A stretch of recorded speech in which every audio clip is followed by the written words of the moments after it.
Ugh, I'm bored. Isn't there something to do around here? I'm gonna go crazy. Ugh. What's this weird book sticking out of the shelf? DTP Brigade? What is it? Some kind of journal? Lame. What's this say inside the cover? Warning, the DTP Brigade and their adventures may contain strong language and content not suitable for younger audiences. Listener discretion is advised. Also, this log has well-kept spoilers of the first season of the Melancholy of Haruhi Suzumiya, various parts of the Haruhi franchise, as well as other anime series. You use caution in case you find something in this log you haven't finished watching yet. And finally, the opinions expressed are those of the authors of this log and do not affect the entire DTP Brigade as a whole.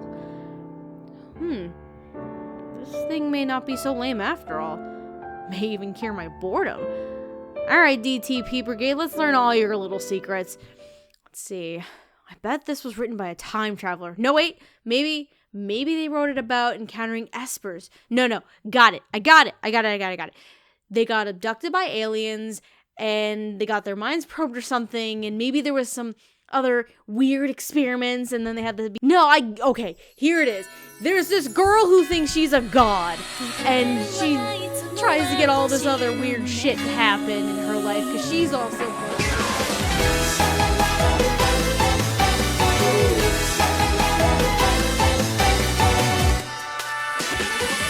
Hello one and all, and welcome to Dub Talk, the podcast where a group of time travelers, aliens, and espers all get together and talk about the latest and greatest in English anime dubs.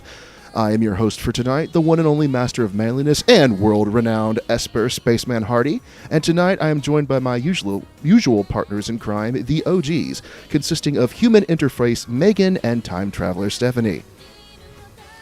Tonight is a special night, because lucky for you, boys and girls, we're going back in time. Yes, far, far back to the distant past. All the way back to the year 2006. That doesn't seem too long ago. I was in high school! I was also in high school. I dropped out of college. But anyways, yes, friends, tonight we will be covering the English dub of a show that was so popular, so renowned, and so revered back in its heyday, that for a brief period of time it even inspired its own pseudo-religion and had anime fans young and old embarrassingly flailing about while trying to copy its complicated dance moves long before Fortnite was even a thing. I forgot about the religion part, actually.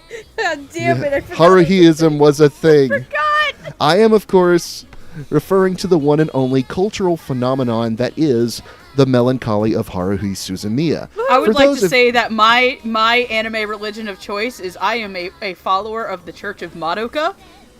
God. Oh, really? No. Not now. Not ever. Fuck that noise. Oh, come on. For those of you unfamiliar with the show, a brief plot description is as follows.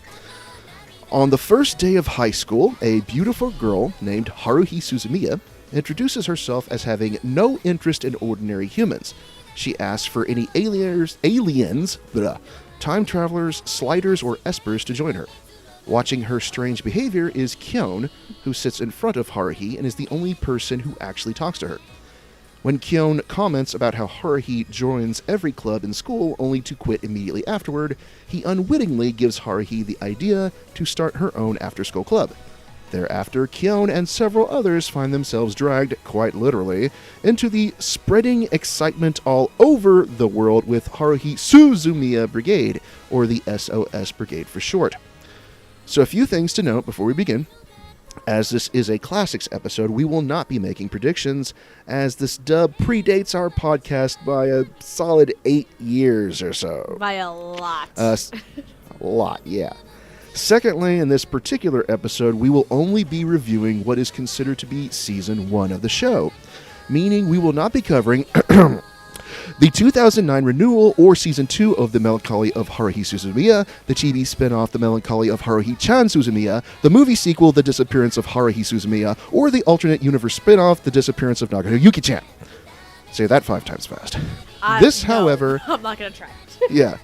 This, however, is not particularly going to be an issue as the main cast of characters stays completely consistent throughout the entirety of the franchise, which is convenient.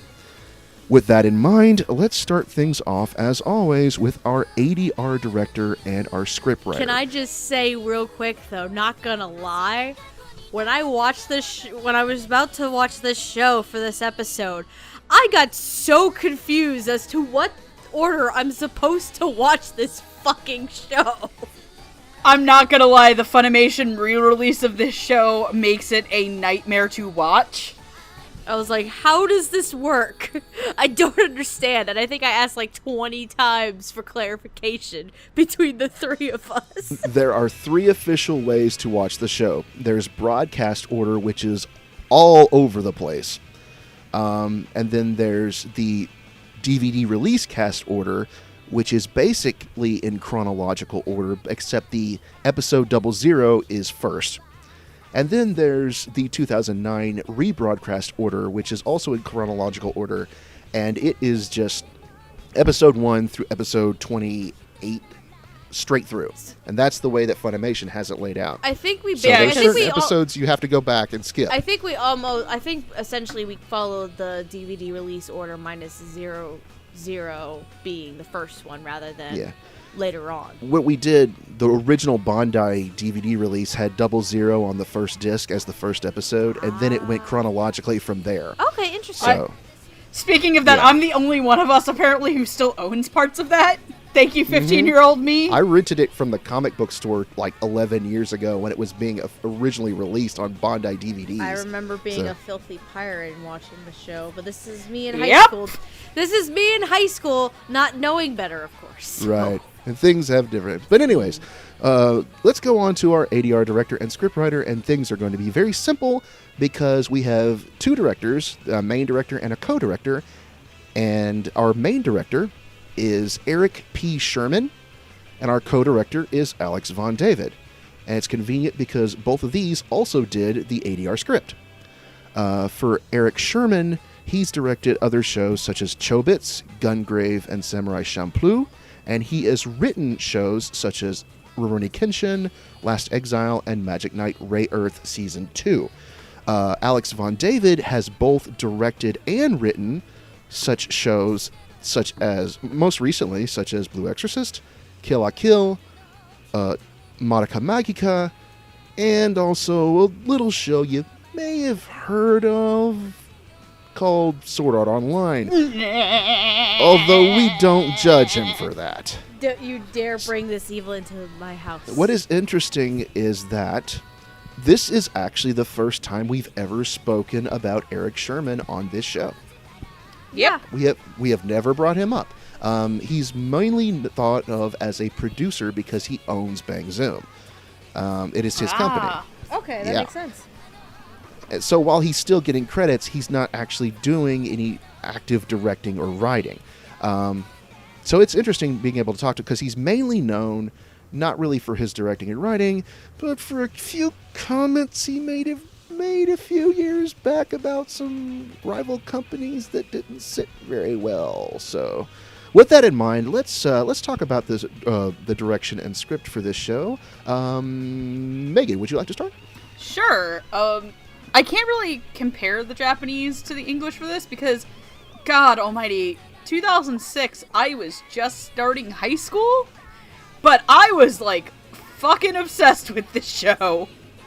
Like, one of my vivid first convention memories was I went to a convention in Orlando called Anime Festival Orlando, which still goes on to this day, and there was a anime Name That Tune contest.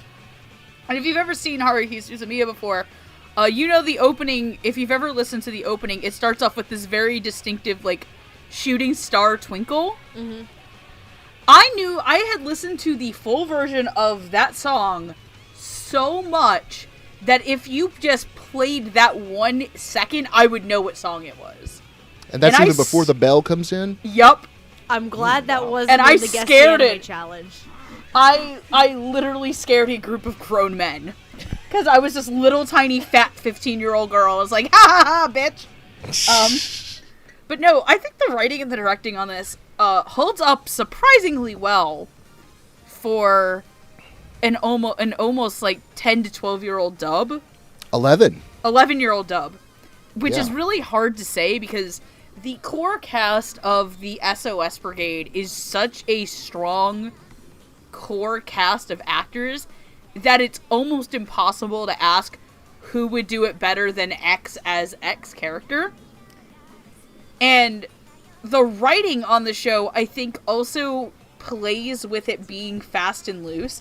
Because Haruhi is a show that, for better or for worse, depending on how you see it, is a show that does meta humor.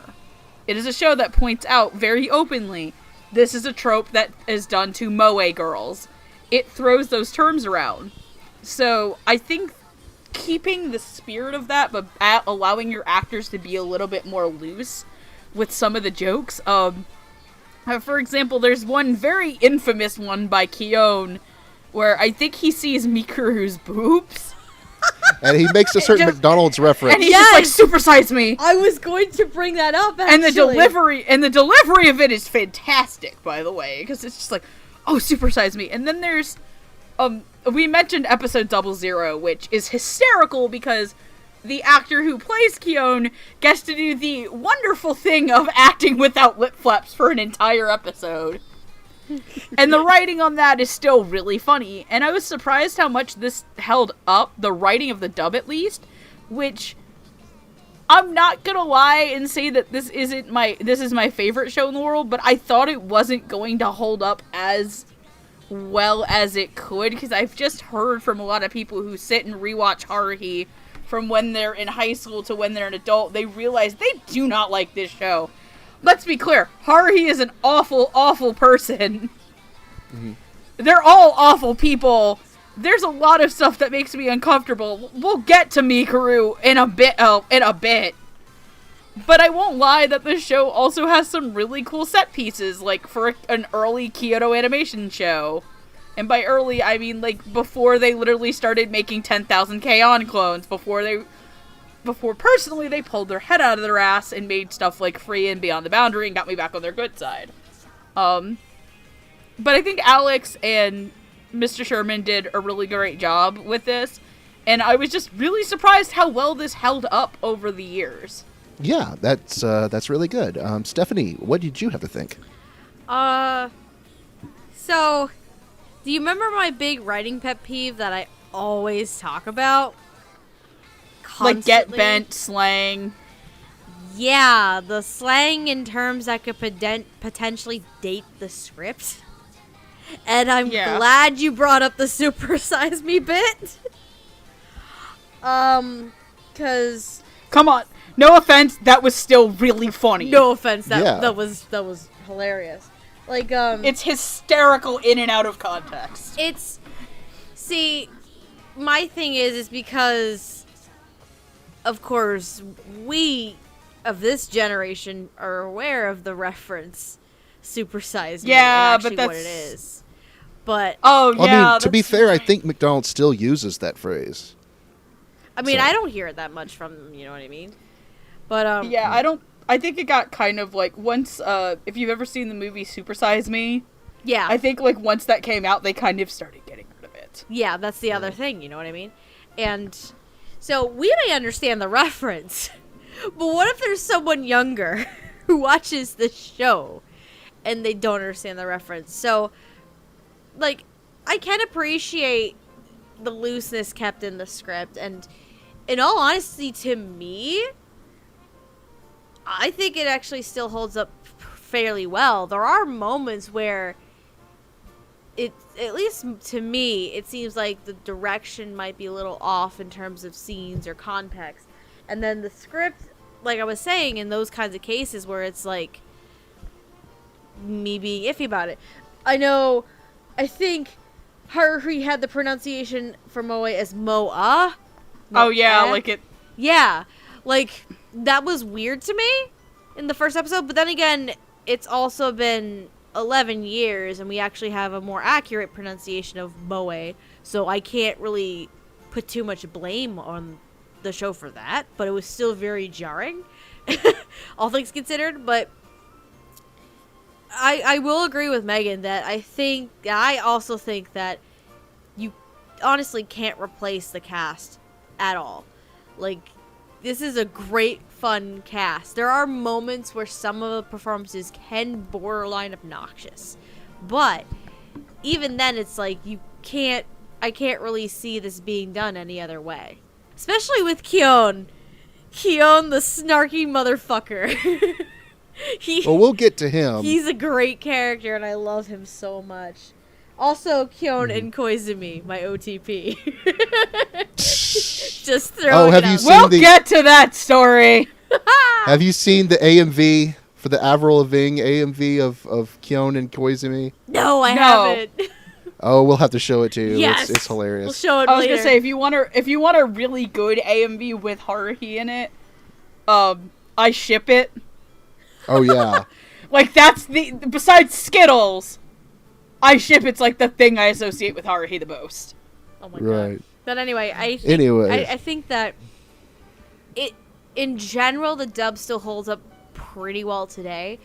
There's just some minor things here and there in terms of performances borderline obnoxious at points, and then again, my constant worries and pet peeves about scripting wise and possibly dating itself.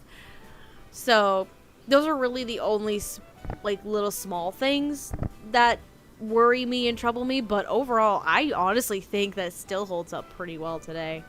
As someone because the first time I watched Haruhi was in high school, and I have not seen it since.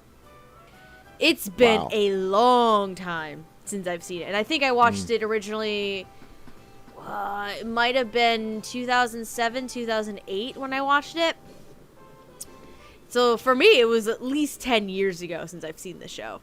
Yeah. So coming back... Yeah, I'm within the 10 years range. Yeah, coming back to it for this, it was very interesting to see like how I would feel about it several years later, because personally at that time, that was when I was like really starting to discover anime, and like Fruits Basket, Haruhi, Vampire Knight was one where I was watching. Oh god, please don't ever mention that abomination on shoujo. See, it's true though that it was among one of the first that I discovered and watched and got obsessed with. So I'm not gonna lie. Now probably Vampire Knight is like the Sword Art Online of shoujo.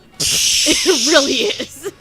You heard it here first, folks. It also has I'm not gonna lie, it also has one of the worst dubs I've ever listened to. I mean, when I watched it in high school, it was in Japanese. There wasn't a dub yet for it. Thank God.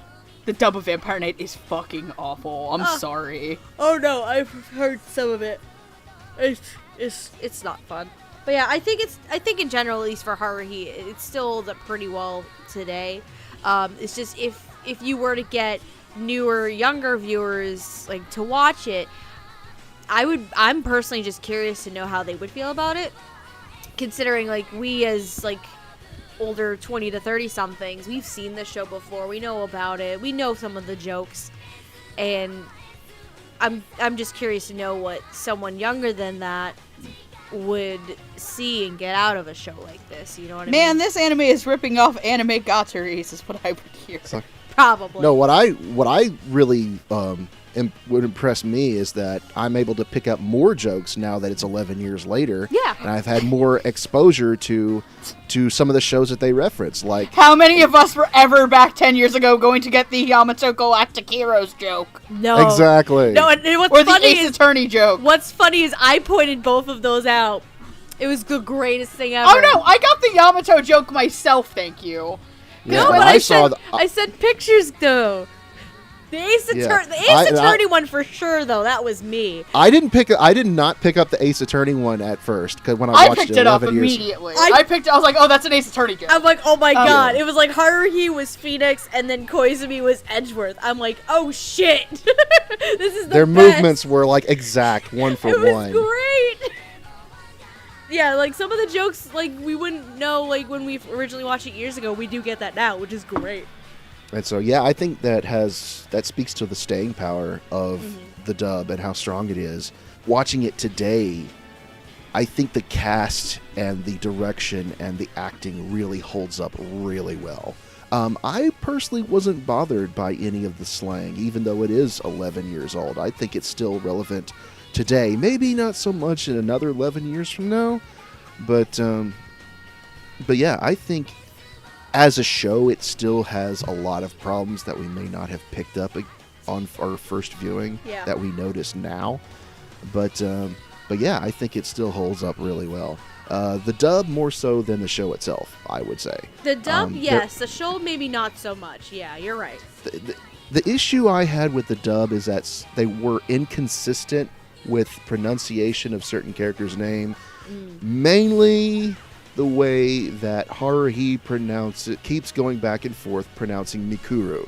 Oh, yeah. Because sometimes she says Mikuru, sometimes she says Mikuru, and she can't seem to make up her mind. And I think that was the main thing that slipped up for me, is because a director needs to tell his actors to stay consistent when pronouncing the characters' names. Right. And her in particular, she was just all over the place. It wasn't so much problem with Kyon and the other characters as they just call her Miss Asahina, and they pronounced it always Asahina. Right.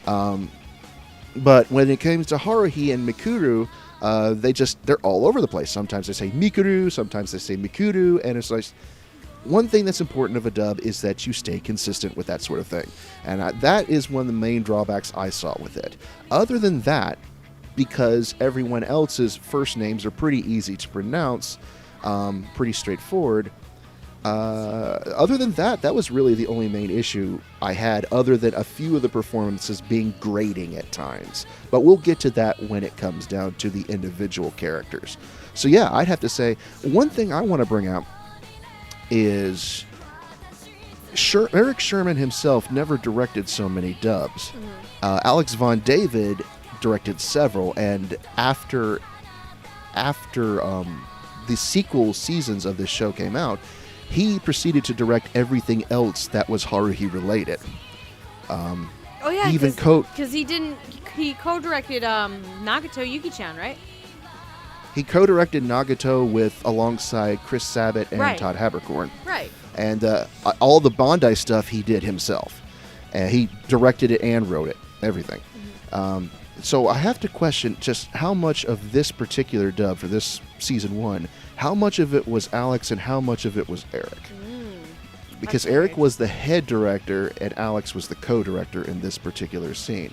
And Alex's directing ability stands for itself. We've seen his... even in Sword Art Online, even as much as we hate the show, the dub is still fantastic. The dub is still really, really solid. Yeah. And going back into Eric Sherman's other history, yes, he's done stuff like Last Exile and Gungrave, which are really good, but he's also done stuff like Apocalypse Zero and Ninja Cadets. So... Apocalypse Zero. I will never... Apocalypse Zero is my favorite comedy anime. Yes.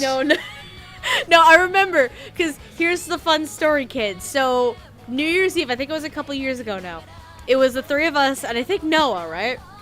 And we were just like, we don't have anything to do on New Year's Eve. Let's all just Skype together and watch a bunch of random shit. So, we got our own alcohol, we had some drinks and everything like that, and we were Skyping with each other. I ordered a pizza and ate the entire thing. And Hardy was like, you know what would be a great idea? We're like, what? We're going to watch Apocalypse Zero. I'm like, wait, what? So, we decided to watch be fair, Apocalypse Hardy also Zero. Lost some innocence that night. Yeah, at night, and this is at that's how Hardy watched the Dramatical Murder OVA. Yes, this was it was like 10, 11 o'clock at night when we were watching it, and every time there was like a scene where Hardy wanted us to hear our reactions. He's like, oh wait, it's coming, and I'm just sitting here, I'm like, what the fuck's coming? I don't understand. Like, this isn't funny. This isn't weird. I'm just sitting here. I'm like, okay, cool. What was the big one? Was it Dragon Dick or what the fuck was it? The Dragon Dick! It was that one. That was the one where Hardy's just laughing his ass off. So I'm sitting here. I'm like, okay. Because he's just like, this show is so fucked up and weird. And I'm like, okay. I've seen worse. And then I think... By the way... Then we showed the Dramatical Murder OVA, and then Hardy proceeded to just die on the inside. Hey, Steph, by the way, you're gonna hate me. Oh god, what? So you know how I kind of, like, I'm not gonna lie, I have to, like, fidget with my hands and poke on stuff sometimes when we're on recording. Yeah, I understand. I So my thing to fidget with usually is gacha games on my phone, and I'm not gonna lie that I just soloed a Natsuki you are. Wow. God damn it! What is it with this shit luck like of yours? Like, what the fuck? By the way, I want everyone to know that Megan has bullshit, absurd gacha luck. But no, the other thing I remember about that New Year's Eve was that when we rang in the New Year, we were all... Isn't that also the year you showed us Dime a Dollar? Yes! We watched that too! I can't remember. I think we only watched like one episode of it. I think it was... Yeah, because you wanted to show us... It was after Apocalypse Zero and it was after the Dramatical Murder OVA. It was the first thing I watched in 2016 was... Yeah, that's what it was. Dime a Dollar. It's fucking Dime a Dollar.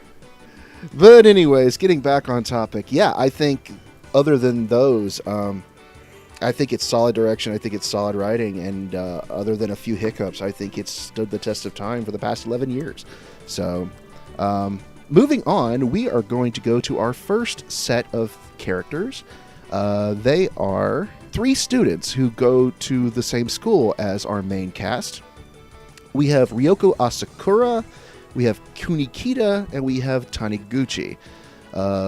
Ryoko is a very popular student at the school. I want to say she is... Let me pull her up real quick. She's very, very attractive. She is a compassionate, hard-working school. One of Kyon's friends, Taniguchi, thinks she's the hottest girl in the class with a grade of AA+, and she's very sweet, pretty, and athletic, but she has a deep, dark secret. The other two, Taniguchi and Kunikita, are 2 of Kyon's male friends. Taniguchi is a notorious lecher who's always lusting after the girls and basically being a giant pervert. Kunikita is shorter and much more quiet and more level-headed than his friend. So playing these characters, Ryoko is played by Bridget Hoffman, Kunikita is played by Brianne Sidal, and Taniguchi is played by Sam Riegel. Bridget Hoffman, you may remember as the titular role in Serial Experiments Lane. She was in the main character in Please Teacher and Twins, and she was also Raquel in Scrapped Princess. Brianne Sidal, you might remember as Calamon in Digimon Tamers, the main lead character in Dot Hack Sign, and Jim Hawking in Outlaw Star. And Sam Riegel, you've heard recently as Mephistopheles in Blue Exorcist, Metal Bat in One Punch Man, and he's the new voice of Teddy in Persona 4. I can't believe Mephistopheles in the manga right now is showing Rin how his adopted dad banged. Oh, lovely. I love time travel. That's the thing, it's like, haha, Fujimoto, you're free. Haha, what's he do immediately? Go fuck some woman.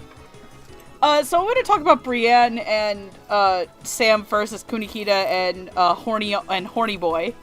Mm-hmm. They're good. Obviously, you can tell Brienne is playing a boy whose balls maybe haven't totally dropped. Mm-hmm. Being shorter in stature, and normally it would bother me, but then again, she's also Tommy in Digimon Frontier, and that's my favorite season of Digimon, and it reminded me a lot of that performance. So I wasn't too minding of it. Sam was good as Horny Boy. He was horny. He was there. That's kind of his entire character. And he fell in the water, too. So. And then, Bridget Hoffman. I want to say this. So if you've watched the Fate Zero's classic, I thought Bridget Hoffman was playing Iriesvale with an accent the entire time. No, that's just Bridget Hoffman. Good job. Bravo. I'm not gonna lie. Fate Zero was the first show I watched where she basically was around the entire time. Yeah, because it's weird because we don't get to talk about Bridget Hoffman all that much, actually.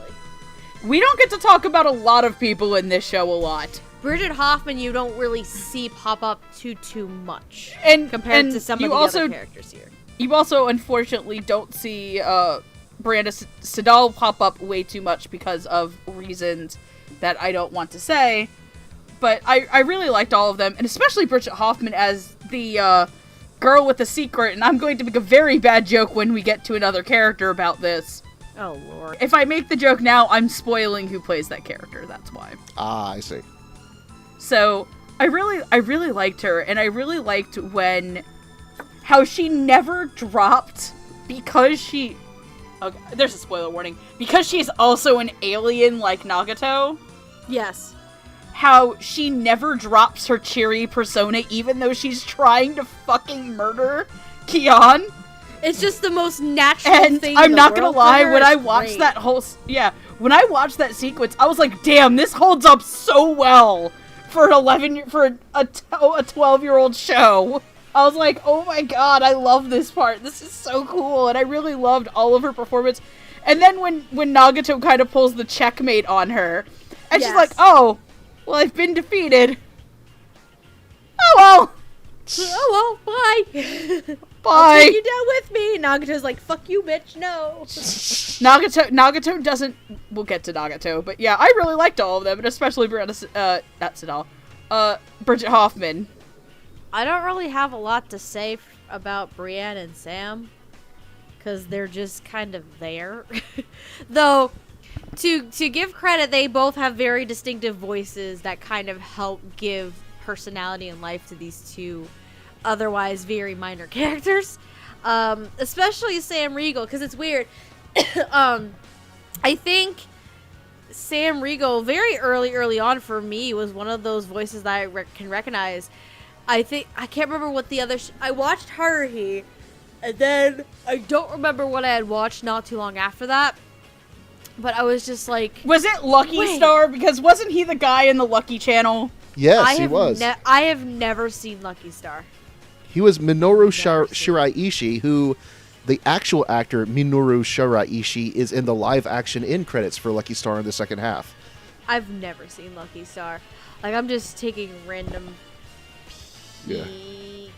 But, yeah, in all honesty, like... Oh! It was Fate Stay Night. Ah, that's right. That's where it was. Was it? He was Shiro. He was the original Shiro voice in of the Shiro original. So before Bryce took over.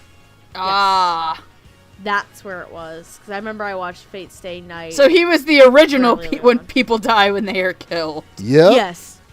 But, yeah, considering these Brienne and Sam have very, very distinctive voices, it gave a lot of life and personality to these characters. Bridget Hoffman. I think is this the first time no, because you talked about her at Fate Zero, right? Yeah, we talked about her as in Fate Zero. I was just about to make a mistake of, we've never talked about her before, and I'm like, you just said 5 minutes ago. But, we don't get to talk about her enough, I feel, because we don't get to see her enough, which is kind of a shame, because I really liked her performance as Asakura. Very bubbly, full of energy, and pep to her. She has so much girly girl energy, and as the popular girl in the class. But like you were saying, Megan, it's also very, very funny when she flips that switch into alien mode and she still has that peppy personality, like, oh, but this is what we need to do in order to further progress this. We want to see how Haruhi reacts. If we kill Haruhi's cat, then she'll get angry. I'm wondering how she will react if we kill you. Clearly she seems close to you. And she just still has that energy. It's fantastic. And her interactions with Nagato are also a lot of fun too. I do enjoy all these performances. The characters of Kunikita and Taniguchi don't stand out on their own as characters, but they do stand out in terms of Brienne and Sam's performances. And Bridget Hoffman is a delight as Asakura, so I enjoyed them all very much. Yeah. I'm just going to mirror what you two said. Basically, all three of these characters don't really have much of an appearance in the anime.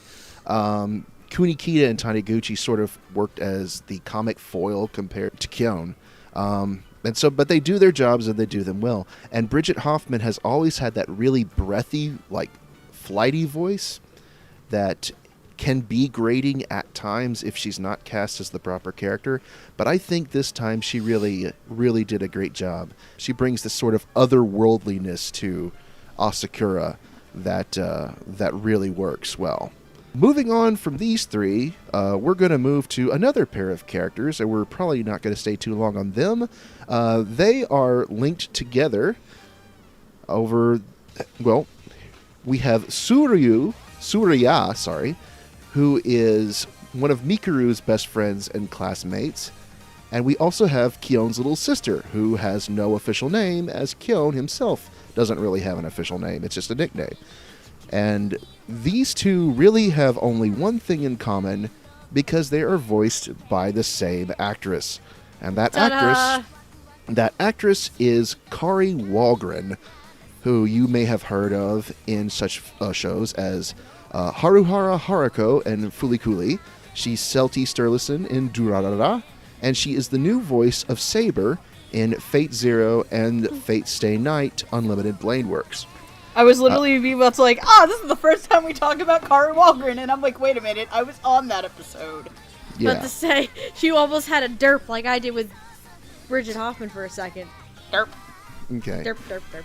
So, Megan, what do you think of these two rather insubstantial yet still rather important characters? I think I really want some fucking Burger King. What? He is a king that feeds all people. There's a Twitter called Saber Says.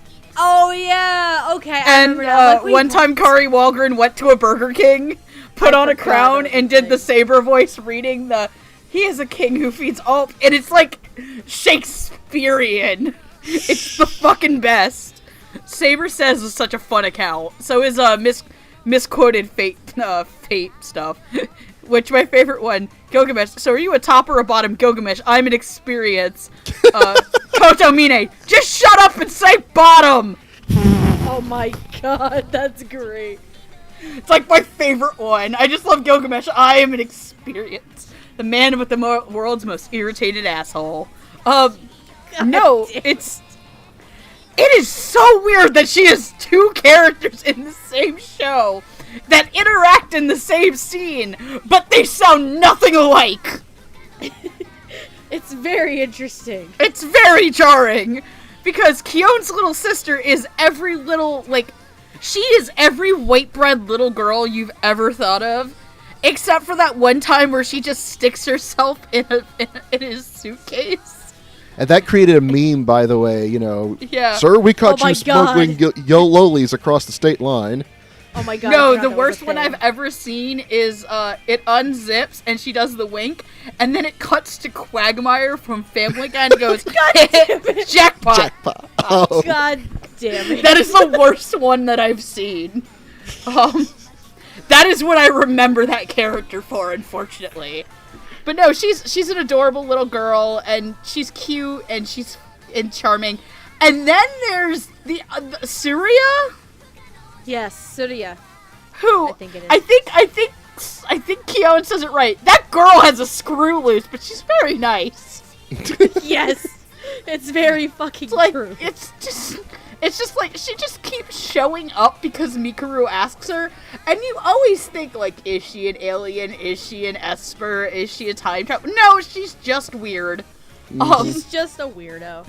And I like that I like that compared to the SOS Brigade, where all of the fucking weirdos are, she has the weirdest voice.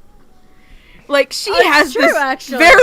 very strange voice that she has, where, like, she sounds like a cartoon, this is where to say, she sounds like a fucking cartoon character, but it works, because she is just so weird. So I really liked both performances. When you think about it now, it's like, how often do you really see double casting? And Dragon Ball. And that, well, nowadays. Dragon Ball Super. My Hero Academia. Shut the fuck up, I'm trying to make a point here. Okay. You don't see, my point is, you don't see it often.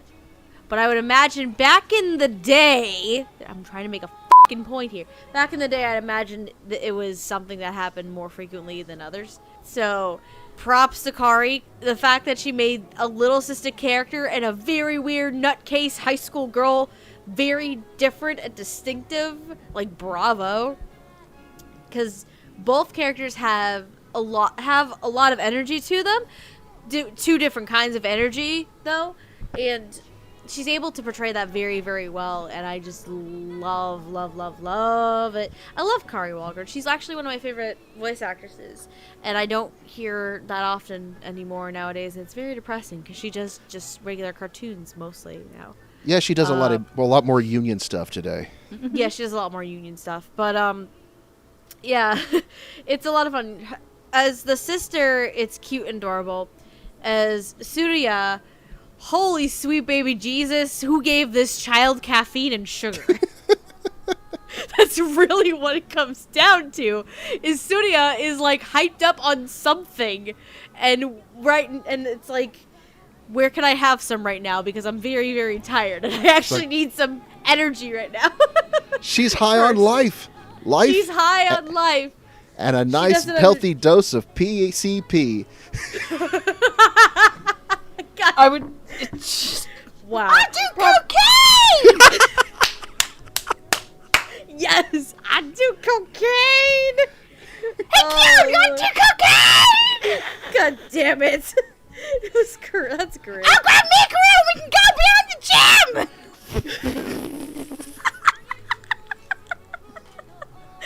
Fucking hell. No. Now we need to see Tsuruya dressed up as Dr. Roxo. Oh, God. That actually kind of hurt my voice. Please do not do that again. Okay! God damn it. No, but I got some LSD! No, but considering how... God, that my file is probably just a solid black bar for that. Thanks. That's gonna be fun to edit. That's gonna be when we ever get to that 100th Classics episode, there's the Haruhi one. There we go. Moments. Okay. But anyway, the fact that Kari is able to play two high energy characters and give them two distinct voices and still have such a fun time doing it. Kudos to her, because it was a lot of fun. I enjoy both of them. Though of course Tsuruya, since we see her more often, is God, she's fucking crazy. I love her so much. Mm-hmm. All right, yeah, I have to agree. Kyon's sister really doesn't do much in the grand scheme of things. I think she kind of disappears.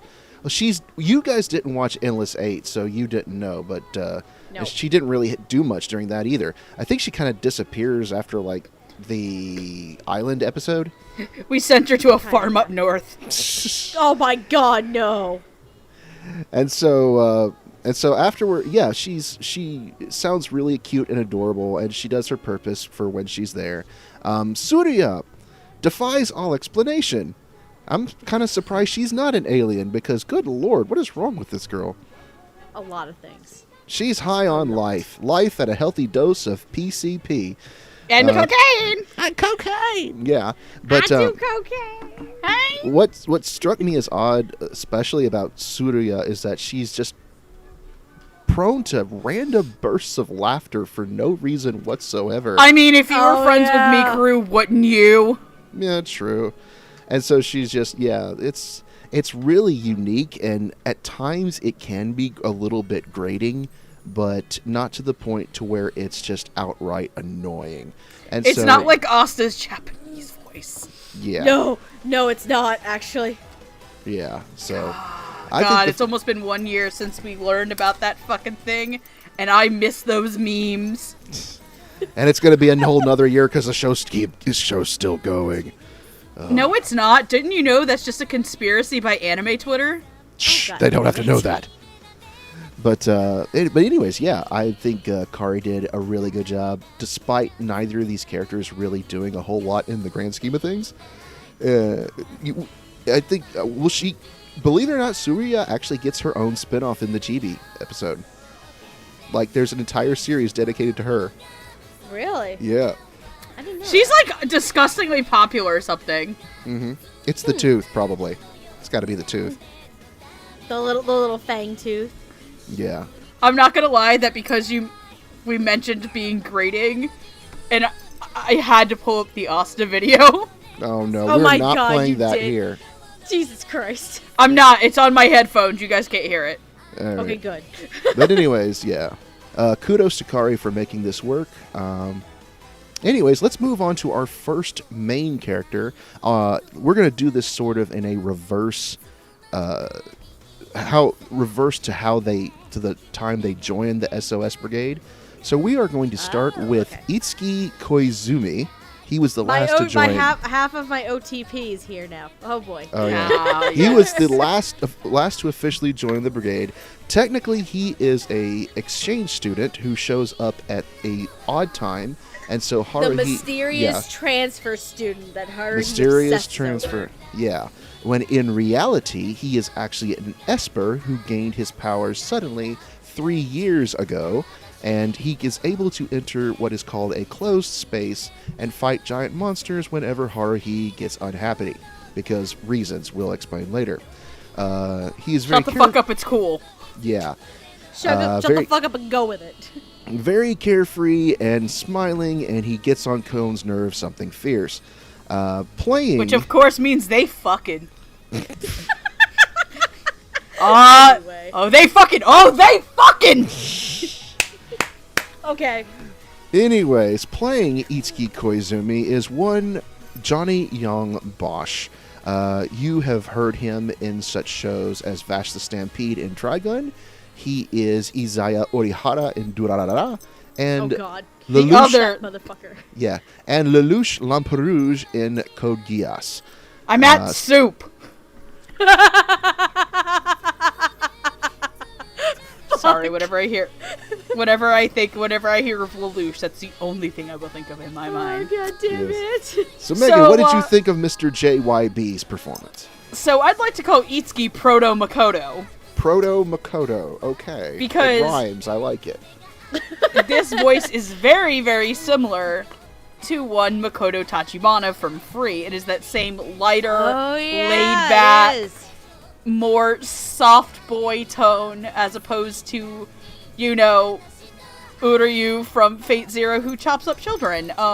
It's a lot of Fate Zero tonight. So, you remember that Hardy, you remember before I started tonight to remind me when we got to this character. Yes, please tell us. What does for what external use only means? Yes, please tell us, what does for external use only mean? This is not anything related to Haruhi directly, but because Stephanie mentioned that she'd rather prefer Haruhi for Itsuki and Kyon to basically use the SOS Brigade room as a BDSM SOS room between each other. Oh boy. Okay. In college, my roommate Sam and I were on our laptops doing our respective thing. We would both be on like Tumblr or just something. She reads a post and she just kind of starts laughing, and I look over and I'm like, "What's so funny, Sam?" And she goes, "Let me read this post." And it was something along the lines of, "I hate it when in bad like slash fan fiction, people grab whatever is lying around as lubricant." Oh no. Even though the bottles say for external use only. Oh my god. In my infinite wisdom, oh god, I say with the utmost confidence, yeah, why are you shoving an aloe vera bottle up someone's butt? Ooh. God damn it. And she looks at me and she's like, "No! They need the stuff inside the bottle, Megan!"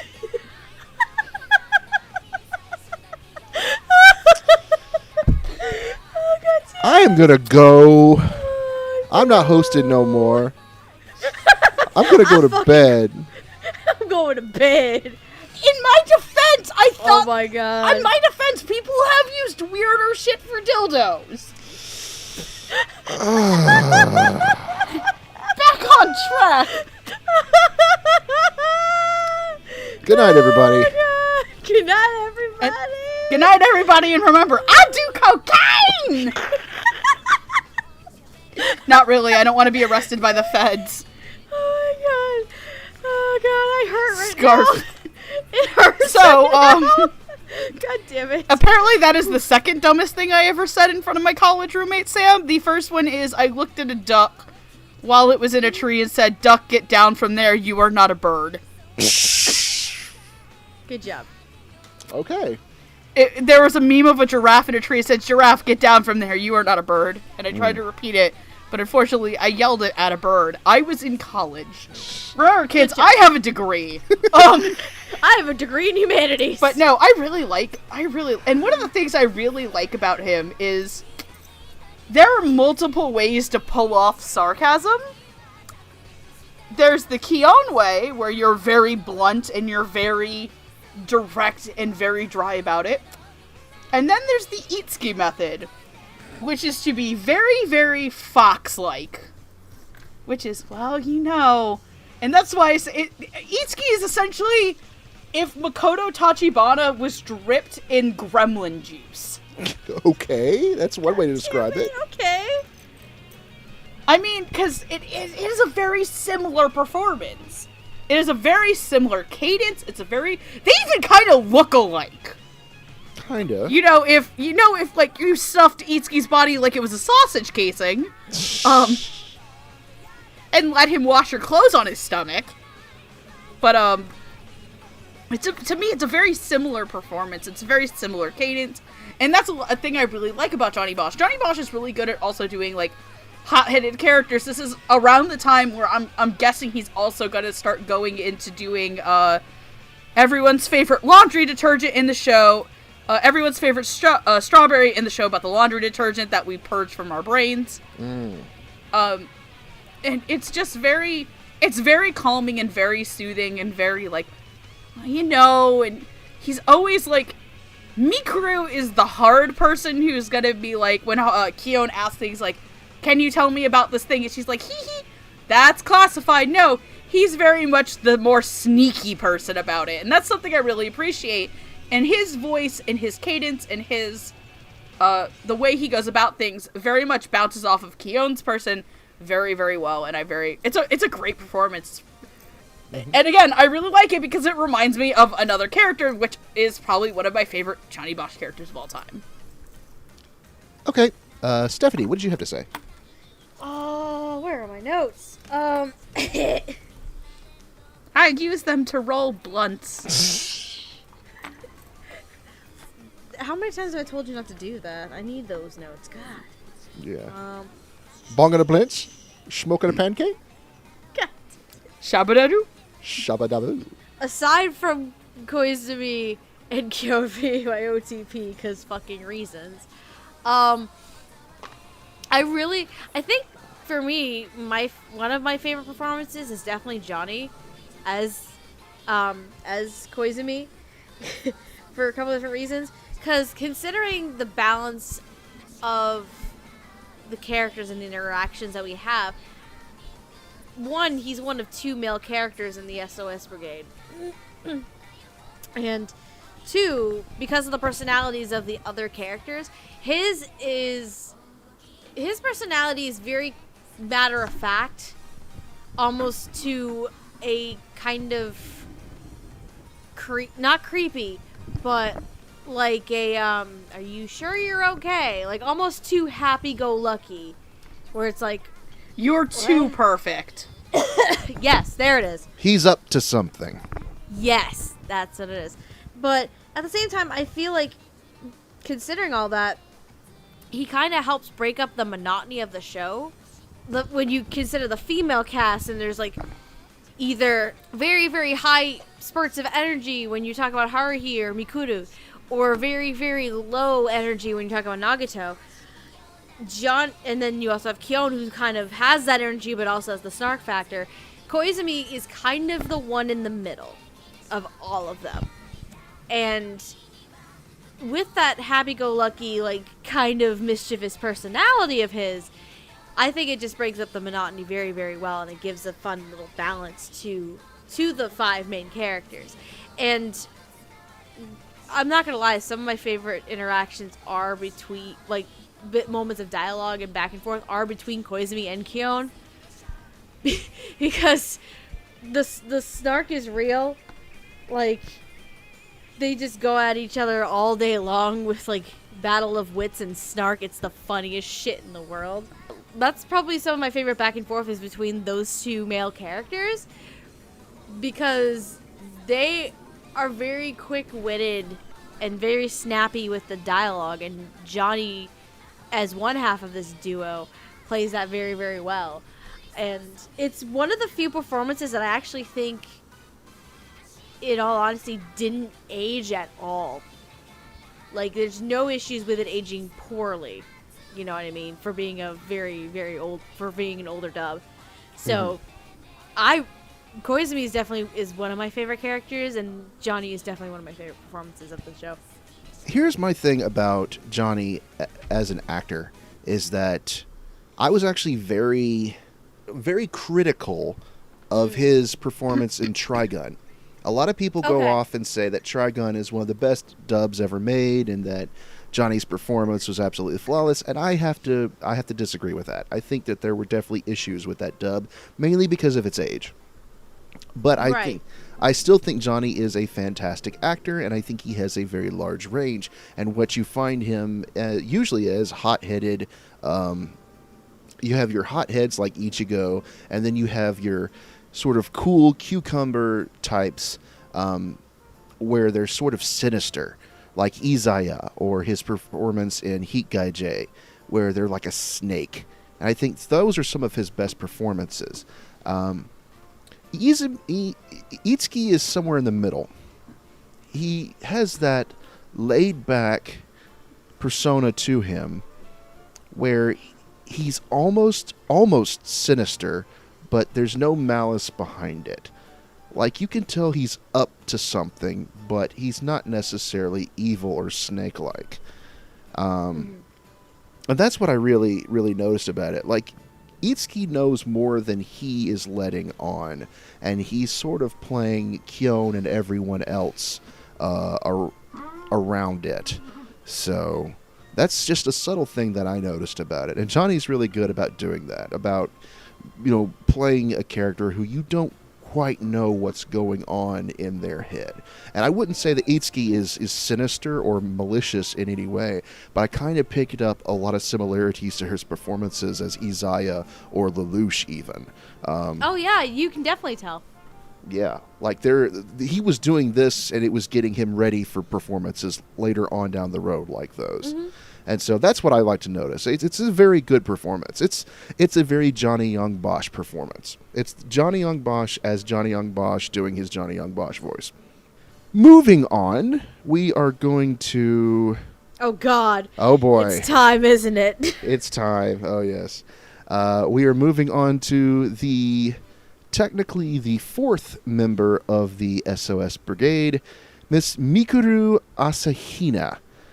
She is a random student that Haruhi just dragged into the SOS Brigade because she was cute and she wants to turn her and use her as the brigade's mascot and dress her up in all sorts of outfits against her will and use her as eye candy and whatnot. In reality, she is actually a time traveler from the distant future who is assigned to investigate the reason behind the inability to travel at any point before 3 years before the present story. She's very soft-spoken, very shy, and cries a lot when Haruhi pretends to torture her. Playing Miss Asahina is one Stephanie Sheh. Stephanie Sheh you've heard as the titular character in Eureka 7. She is Hinata from Naruto and Naruto Shippuden, and she is also the new voice of Sailor Moon. Megan, I know you have a lot to say about this character. Would you like to go first, or would you like to go later? I'll go first. Okay. When I was younger and on another show, I always had a trinity of characters I hated. Well, at least two for sure characters I hated in anime, and I fucking hated them. One is Miki from Idolmaster, and don't even fucking at me in the comments. Leave me alone. I just don't like that character. And the other one is Mikuru. And I don't know if younger me was super hard on hating this character, or if I had just grown up, but I still don't like this character, and I'll explain why. Mikuru exists for the sole purpose of just being Haruhi's whacking stick. And her character just contradicts itself so much in that you see an older version of her, also played by Stephanie Sheh, come by, who is totally okay with, like, watching her younger self get, like, molested and tortured. And she never fights back, and she tries to act all, like, cool, like, that's secret. I don't like this character. And Stephanie Sheh is just doing her best. This is by far my least favorite performance in the whole show, because Mikuru does one of three things. Either says, "I can't tell you anything, Kyon," cries, or screams. And she is just, like, one of the things that absolutely pisses me off about this show, and this is a joke that will never age well regardless of language track, is in about the first or second episode, where Haruhi decides to go to the computer club. And she goes in her typical Haruhi, I am supreme, I am the most important, do whatever I fucking say way. Goes and says, "I want this computer," and the computer club president very rightfully says, "Well, you just can't go around taking things, yada yada yada." So she grabs Mikuru and she kicks this guy into her so that he grabs her boobs, takes a bunch of pictures, and says, "See, look, you sexually assaulted this poor girl." And Mikuru is clearly uncomfortable about this, and this is supposed to, I guess, be played for laughs. And the guy goes, "Yeah, well, we'll just say you pushed me into her." And she looks around the room, it's like, "Yeah, no one's gonna believe me if I say you guys all ganged up and raped her." Yeah. And they bleep that out of the dub. And they bleep it out in the dub. They bleep it out. I think it's because she says fuck, that's why. Yeah. And you all fucked her. And God, like, Stephanie Sheh, she's doing her best. She's doing her best to do this character who is just by far, I think, the weakest written character in the show out of the SOS Brigade. Mm-hmm. And I think, though, one of the deliveries that just kind of nails, like, how I think you're supposed to feel like Mikuru, like, you were supposed to feel sorry that poor Mikuru is getting beat up, and you want to protect her because the show is making meta commentary on how Mikuru is just this whole Mikuru thing. She's like, "Yeah, well," I think it's after she gets put in the bunny outfit. She kind of looks at Kyon and goes, "If I can't get married after this, will you marry me instead?" And you're supposed to kind of laugh at this. And just the show is really gross towards Mikuru, in my opinion. But I think Stephanie Sheh does her best. She does the thing that Stephanie Sheh is good at sometimes, which is the soft-spoken kind of crying and cutesy voice. And I do like that you can tell the difference between younger Mikuru and then the older Mikuru, who sounds a lot more mature and a lot deeper voiced. So that being said, I've talked enough about Mikuru. Steph, go.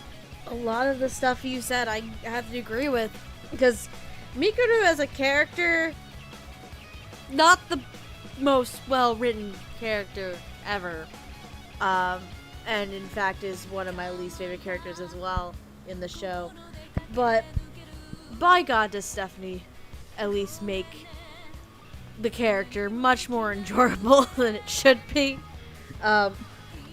She makes it very sweet and innocent, but it can, unfortunately, when I was talking about slightly obnoxious, there are moments where Mikuru can be borderline grating at times, which is very unfortunate because Stephanie is a fantastic actress.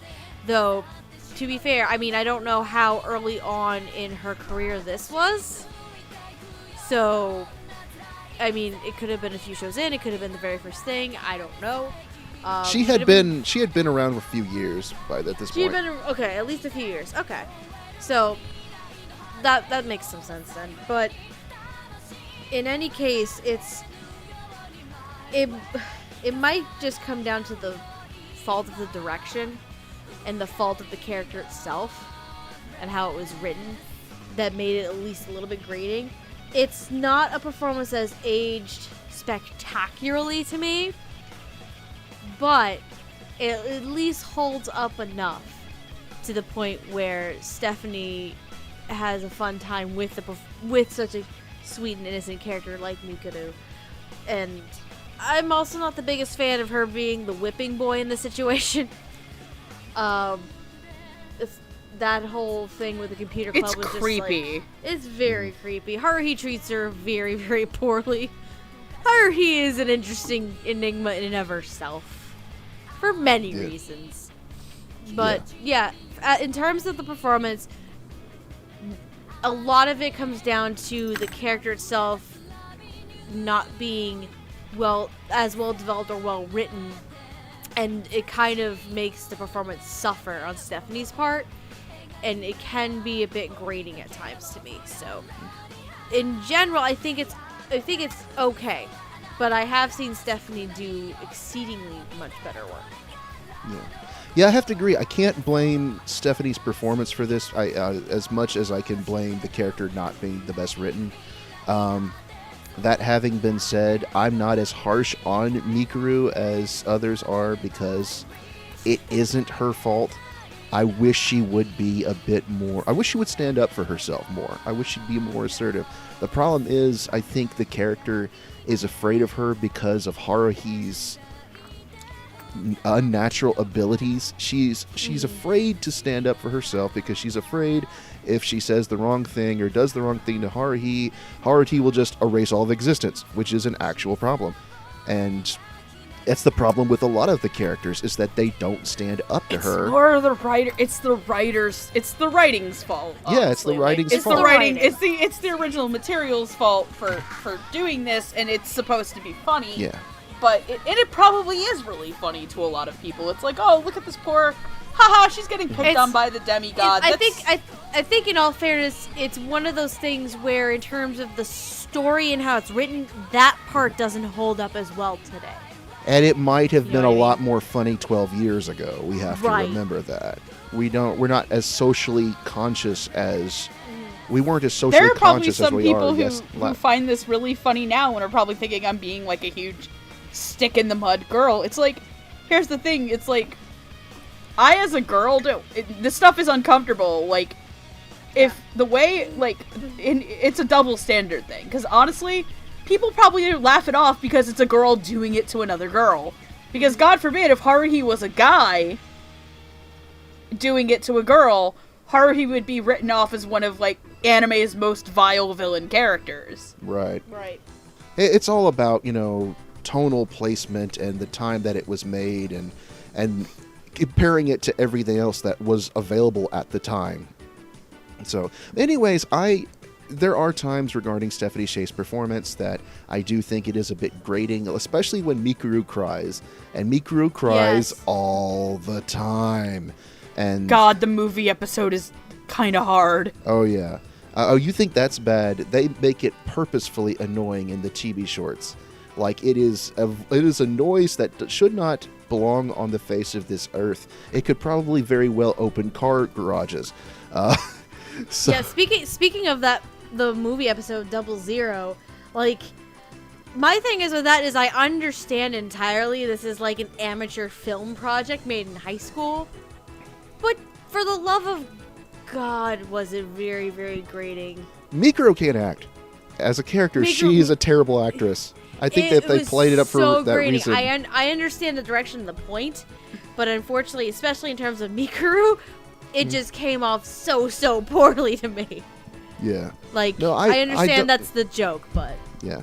No, I do feel sorry for Mikuru. I wish she would stand up for herself, but, Stephanie Shea is just doing the best that she can, considering the character. And honestly, I will say this here, I do not think I would cast anyone else as this character. I don't think anyone else could do it. Oh, no, God, absolutely. no. Like, absolutely. Yeah.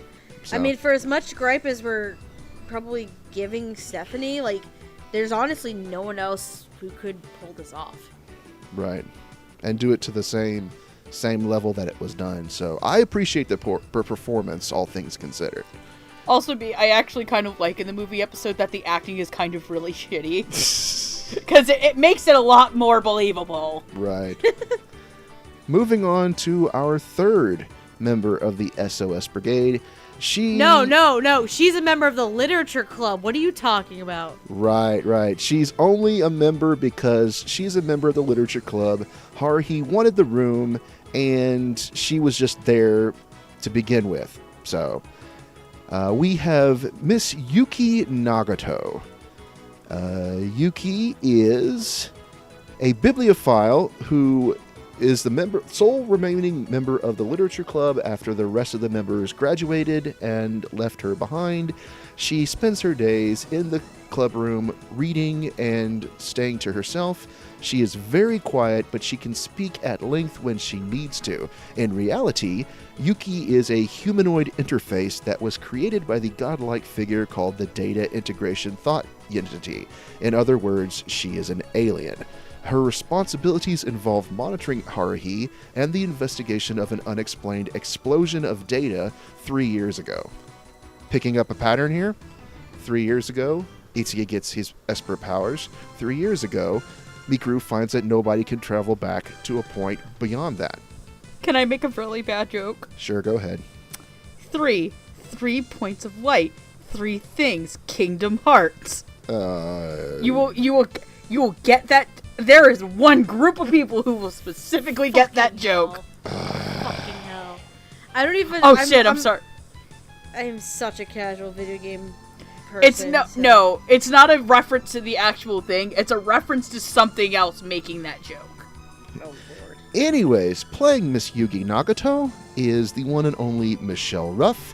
You have heard Michelle as Fujiko Mine in the Loop on the Third franchise. She is Yoko Littner in Gurren Lagann, and she played the voice of young Satoru in Erased. Megan, what is your opinion of Yuki? It's really hard to say because Yuki doesn't talk very much, and when she does, she's monotone. She doesn't have a lot of emotion to the voice. Because as a character, she kind of grows to get emotions, and obviously she's much...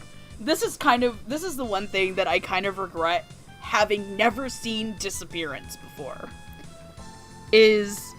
I know what the plot of Disappearance to Haruhi Suzumiya is. I want to see the juxtaposition of Haruhi, of the Yuki Nagato that's in this, to the Yuki Nagato that's in that movie. And it's not a bad performance. It's actually spectacular because Yuki Nagato's voice never wavers. Much in the same way that Bridget Hoffman's voice never wavers. And it works great because that's the character. Nagato doesn't really change she doesn't change in a way that is easy to see on screen. The only time I think you ever actually see her have a desire of her own is in the episode The Day of Sagittarius. Yeah. Where they play the game and has one of my favorite kind of like character moments in the show between her and Kyon, which is, Nagato, don't cheat. And she's like, I'm not cheating. And she's literally, obviously doesn't say it like that, and then she's just there programming away on the computer. And because the computer club are the ones who are cheating in the first place, and she kind of kills them because of that. It's great. But I really enjoyed the performance. There's just not a lot to say when you've only watched the first season, because Nagato doesn't talk a lot in those scenes. Nagato is just very quiet, except for when she fights Bridget Hoffman. Mm-hmm. So, when she's doing an exposition dump. Bump. Yeah. Which is, I think, there's two episodes where she does a lot of talking. And I think Michelle Ruff is great as them, but I don't have a lot to say otherwise because the character herself doesn't have a lot to say. Mm-hmm. That's to be fair. Stephanie, what do you have to say? I kind of have to agree with it. Michelle's portrayal of Nagato, I think it's okay. I mean, she is good at conveying Nagato's lack of emotion. That's probably the best way to describe it, considering she is this alien who is a program of sorts. So it makes a lot of sense going in that direction. Side note, for some reason, Yuki Nagato is part of the Matrix. Take that as you will. When she fights Asakura. Oh, that's right. It's like, what?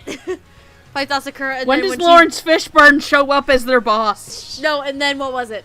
No, it was the scene where she's talking to Kyon in her apartment for the first time. And it just gets really weird in terms of, like, framing and shit. I'm like, wait, is this the Matrix? Am I in the Matrix right now? I don't understand. But, no, she does decently and does pretty good at conveying the lack of emotion and the programming side of Yuki Nagato.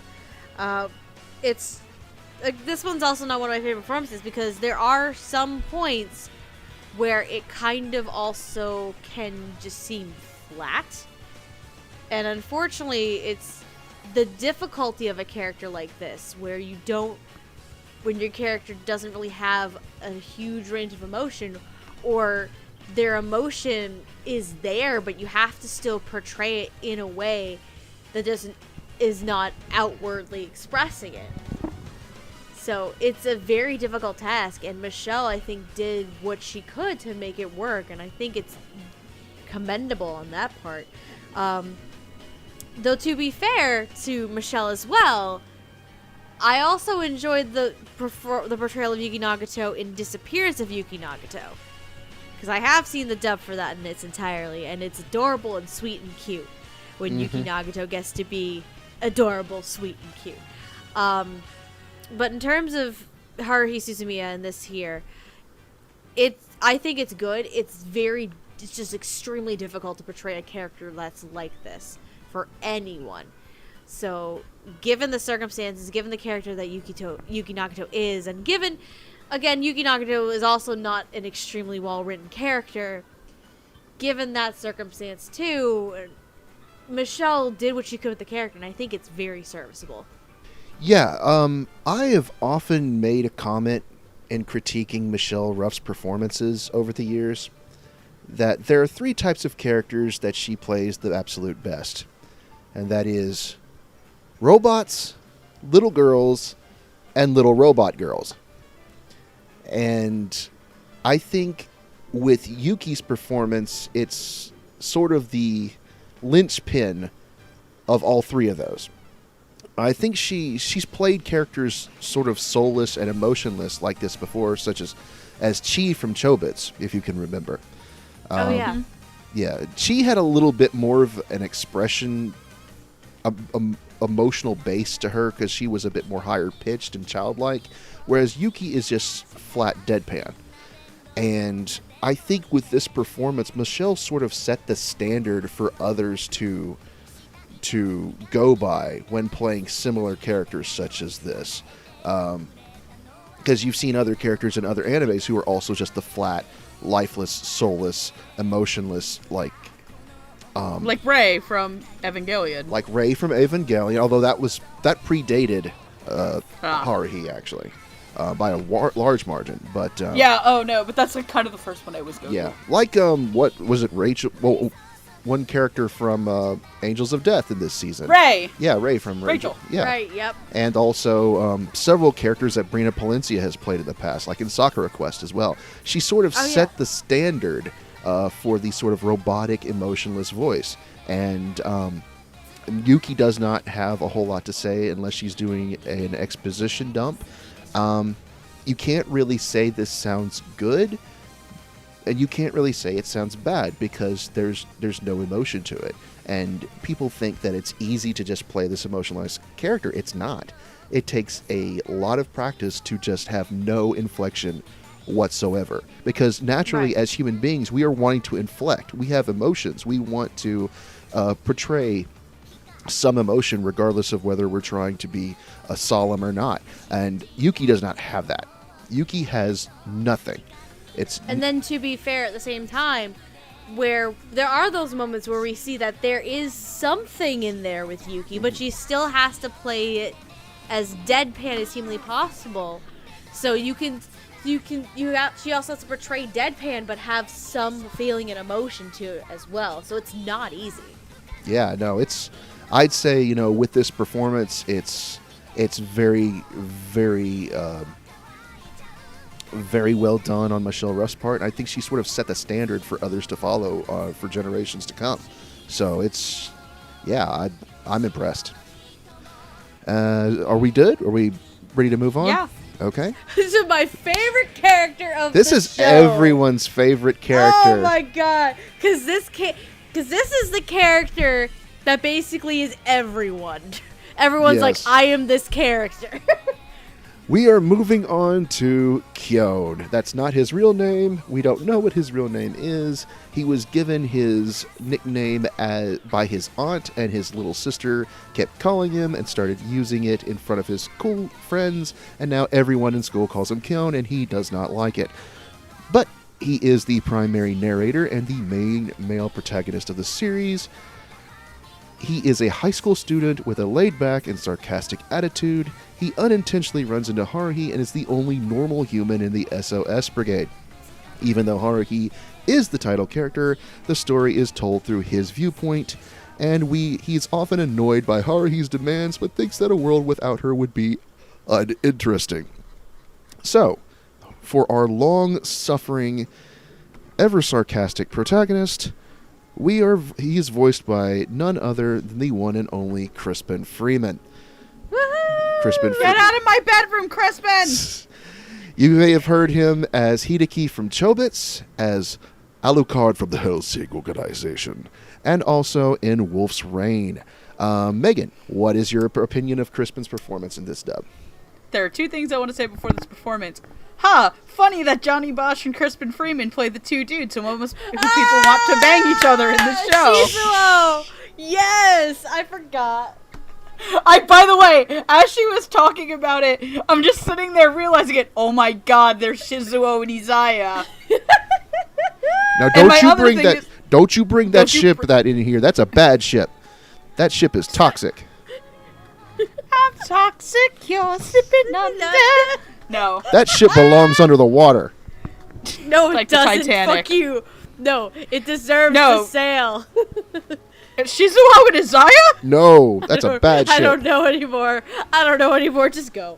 Just No, go. my other thing is this. Remember how I kept biting my tongue through the entire Bridget Hoffman thing? Mm-hmm. Oh my god, what were you gonna say?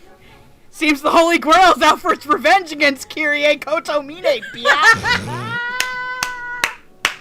This is for choking me in that church, Kotomine! God damn it. Obviously this came out before that. I kind of, when I had heard it was Bridget Hoffman, I'm like, wait a minute. Ha! Ha! Ha! Ha! Ha! Ha! No, Crispin Freeman is fucking perfect in this show. This man is Kyon. Like, there are ifs, ands, buts, nuts, or coconuts. No ifs, ands, nuts? butts, Ands, nuts, butts, or coconuts. Coconuts. I need to put that on a shirt. Yes, please With do. just a picture of Crispin Freeman. No, just do a Crispin picture of Freeman Kyo. just a picture of Kyo, just God, he is so, and this is what I mentioned. I usually when I was younger, I hated episode 00. As an adult, I appreciate the living fucking shit out of that episode for Crispin Freeman's performance alone.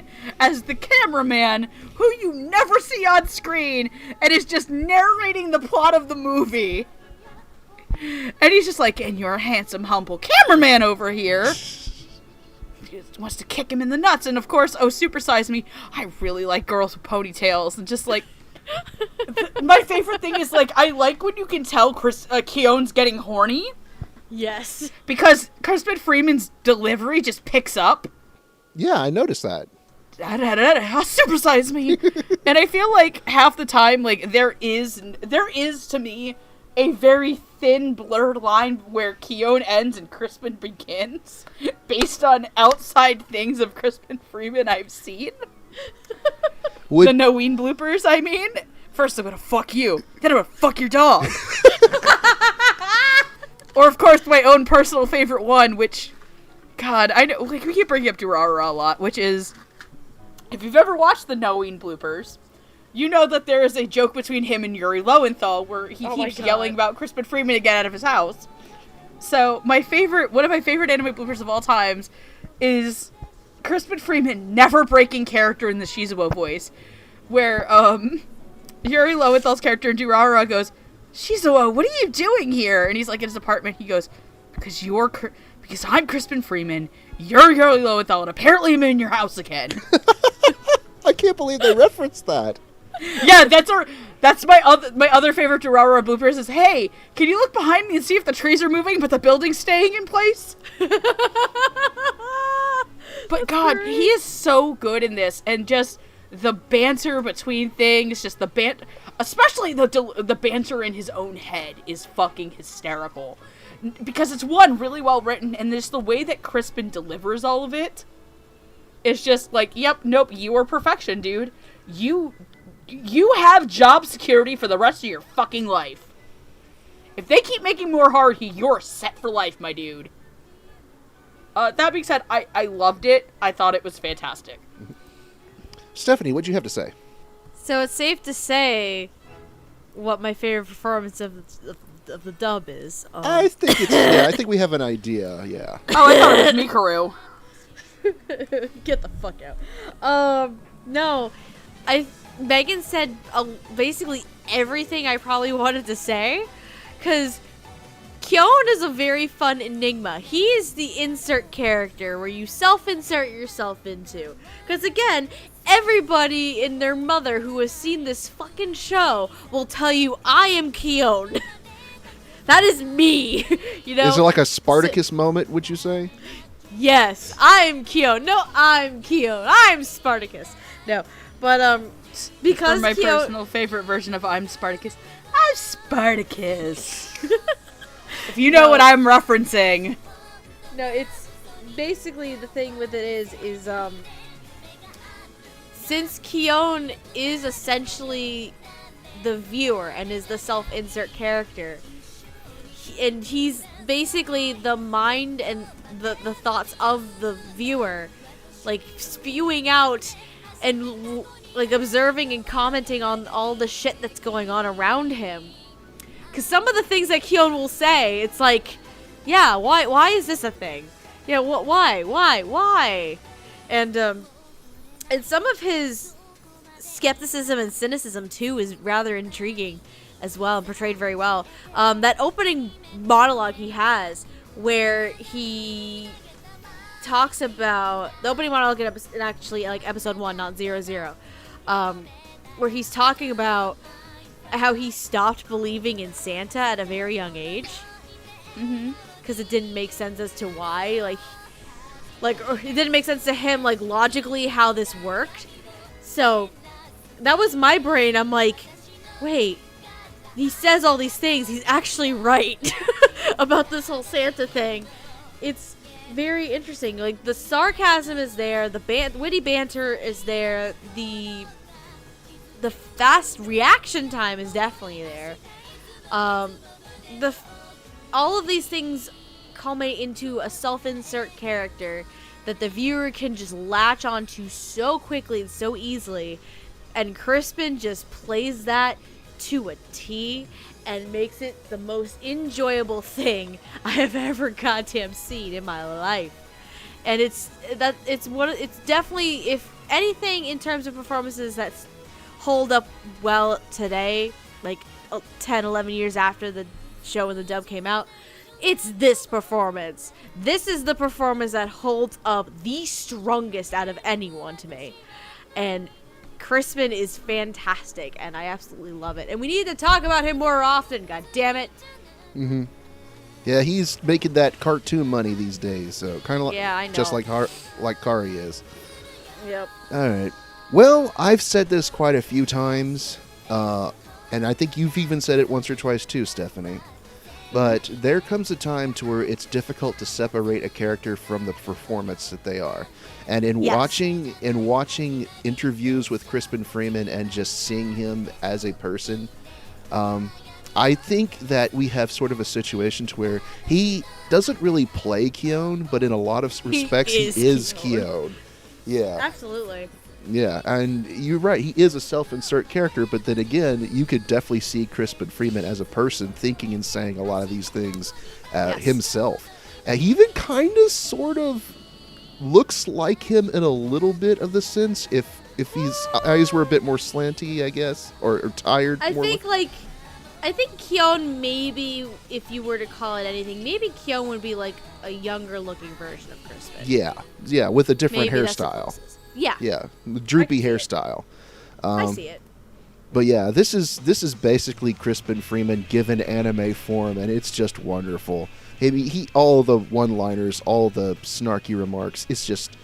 It's so much fun to watch. And one thing I like about Kyon as a character is, unlike any of the other members of the SOS Brigade, he will actually stand up to Haruhi. I mean, we have this character who, spoiler alert, she is basically God incarnate. And there's a scene in season 2, I don't really want to spoil it, but Haruhi is just being completely unreasonable. She is being a hateful, spiteful, horrible brat. And she does something to Mikuru that is just absolutely awful. And Kyon comes very, very close to hitting her.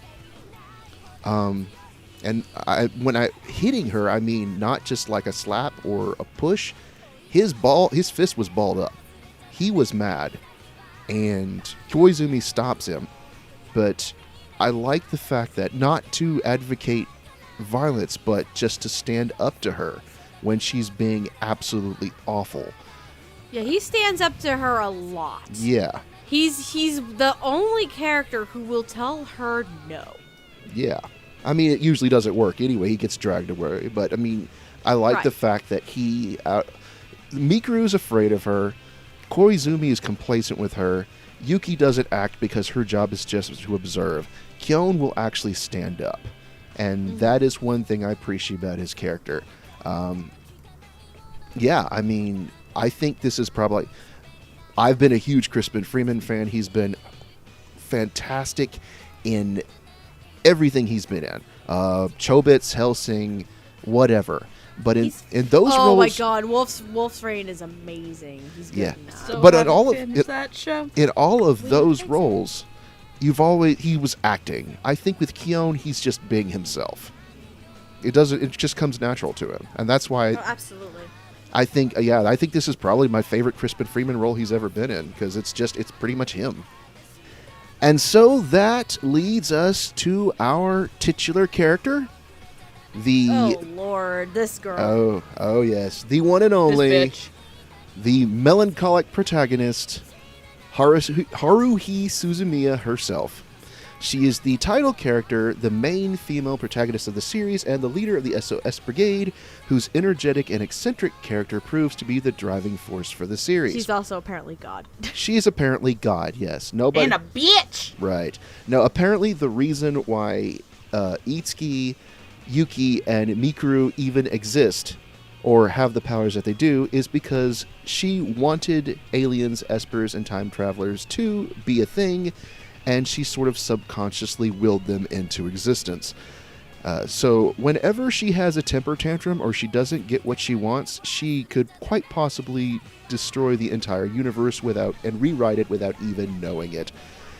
Meaning she has to be constantly placated and entertained, or else she could very well destroy the universe. This is what happens when you take a girl who thinks the world revolves around her, and surprise, surprise, it actually does.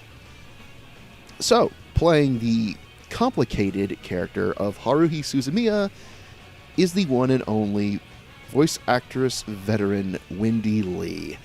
Wendy she's played roles such as Faye Valentine in Cowboy Bebop, Yoroichi in Bleach, which she also directed, and the sort of spin-off, not quite sequel, but show within a show, spiritual sequel to Haruhi Suzumiya. She was Konata in Lucky Star. So, Megan, tell us about the bane of Haruhi-ism herself. Wendy Lee makes her very, very tolerable. And because she's an awful little she is It's really weird. She is like Umaru if Umaru had a god complex.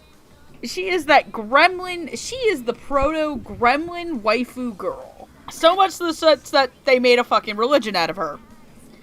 And Wendy Lee does a great job getting all of these facets to Haruhi down. Because there are actually times when Haruhi is really nice. Like the ending of the episode Live Alive, which we'll get to another aspect of that episode in a minute. Haruhi is a very complex character, and there's a lot that goes into it. There's the yelling, the anger, the brattiness, there's the childishness, there's this sense of a little girl who realized way too early and had this, what I'd like to call a midlife crisis.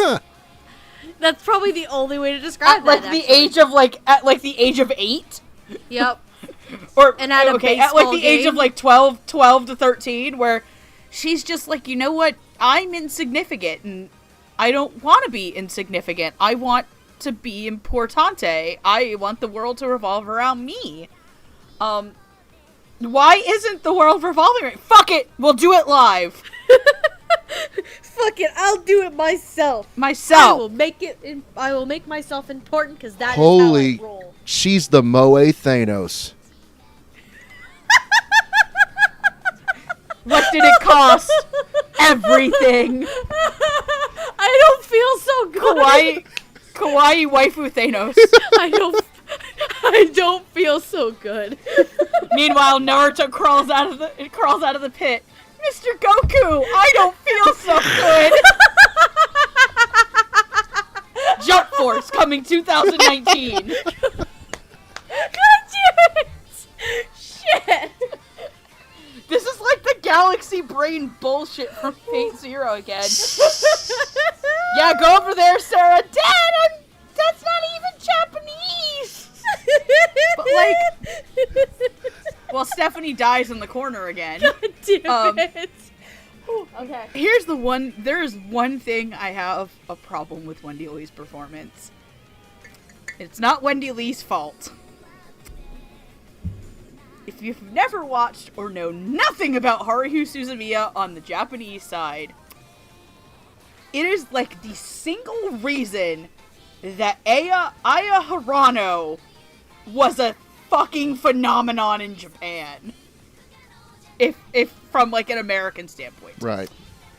Aya Hirano sings the opening theme to the show, and I believe she sings the ending. She and the two actresses of Yuki and Mikuru sing it. Yeah. Yeah. I mentioned the episode by name Live Alive. In that, Live Alive serves one purpose and one purpose only. Give Aya Hirano a reason to sing and make more records. I am not the biggest fan of dub singing. Wendy Lee tries her best. It's okay. It's not awful. But it is very clear that those two songs in themselves were a market device for that seiyuu. I like that they went out there and they did it. But that is my one complaint about Haruhi. Is that I wish that they didn't dub that song.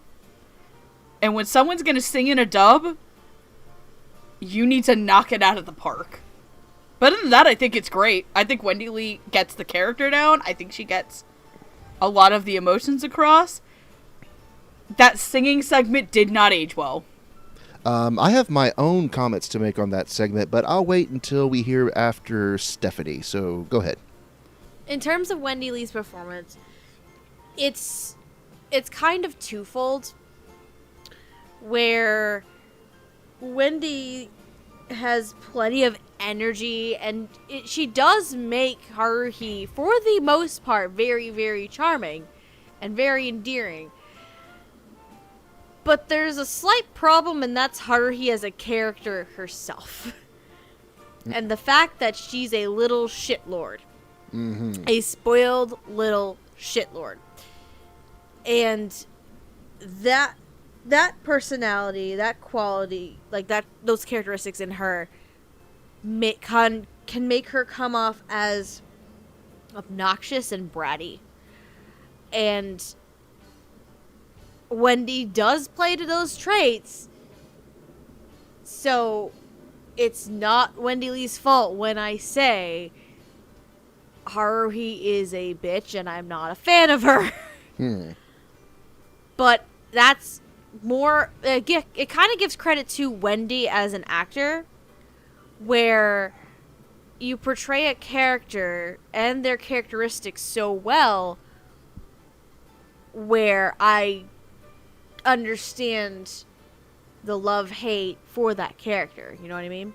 Right. And especially since we as the viewer, and we have the insert character of Kyon, and Kyon is basically us saying, "What the fuck are you doing, Haruhi?" half the damn time. So it definitely gives, I have to give credit to Wendy for portraying Haruhi with that energy and charm to her, but also bringing out the bad qualities in Haruhi too. Because Haruhi is by no stretch, isn't by any means a good person all the time. Right. So I feel like I don't like Haruhi as a character, but I do like the performance Wendy does show, because she brings out those qualities and those traits that would give a negative spin to this character. Though years ago, probably like a lot of other people years ago when I first watched the show, I liked Haruhi as a character. But looking at it now, it's like Haruhi's very, very unredeemable at times. So I think if anything, the performance hasn't 100% aged well. In terms of the song, that situation, I'm kind of indifferent about it. It's okay. It hasn't really aged well, all things considered. It's fine. I don't have too many gripes about it. In general, in terms of Wendy's performance of Haruhi, I don't like the character. And Wendy does very well in intensifying that, and in a good way, not in a poor way at all. But there are times where it can be obnoxious, but that's more because of the character itself, and there are parts where it just may not age as well as I would like. But at the end of the day, Wendy did this character right. In all honesty, she did this character right. Okay. Let me preface this by saying that for the longest time, Wendy Lee has been one of my all-time favorite voice actresses. I view her up there along with the likes of Amanda Winley, Caitlin Glass, Shelley Colleen Black, just actresses who have really made an impression on me and who I'm just a really, really big fan of their work. Most of the time, most of the roles you associate Wendy with are more of the full-bodied, femme fatale, va-va-voom sort of characters. Let's just get that right out there. You know, Faye Valentine, Shura from Blue Exorcist, what's her name? Twilight Suzuka from Outlaw Star, Yoriichi from Bleach, etc., etc., etc. And she sort of have crafted that voice to a T. Like, if you need that kind of character, Wendy's there for you. She can hit it out of the park every single time. What you don't see her do a lot are a lot of peppy, energetic teenage characters. And so, going into this, Wendy is technically playing outside of her usual range. She's outside of her usual typecasting, which is usually a good thing. Here's the issue I have with it. When this was dubbed, Wendy was 47 years old. She is now in her 50s, almost 60. And And that's not to say that older women can't play younger characters. They obviously do, and they do all the time. Something about Haruhi sounds energetic and youthful, but something sounds a bit off about it. Mainly when Haruhi's being really hyper and ecstatic. It can get to the point to where it's grating, and it definitely sounds unnatural at times. Now, not to say that Aya Hirano herself didn't at times sound unnatural, because she sounded like something... In the Japanese, Haruhi sounds like something that's not from this earth. It's completely unique, and nothing else exists like it, at least at the time that it was recorded. With Wendy, I just don't think this is her greatest performance that she's ever done. Then again, I am judging it on a very high level of amazing performances that she's done in the past and after this. And I also really like when she goes outside the box on characters like Konata from Lucky Star. I think the best parts of this performance as Haruhi was when Haruhi has her brief moments of actual melancholy, hence the title, when she's being very introversive and speaking about the emotional moments in her life, when she's not being hyper and trying to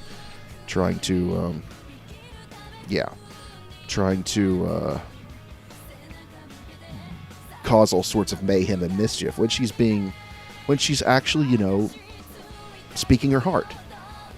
That's the part that I think Wendy really excels at. The energetic,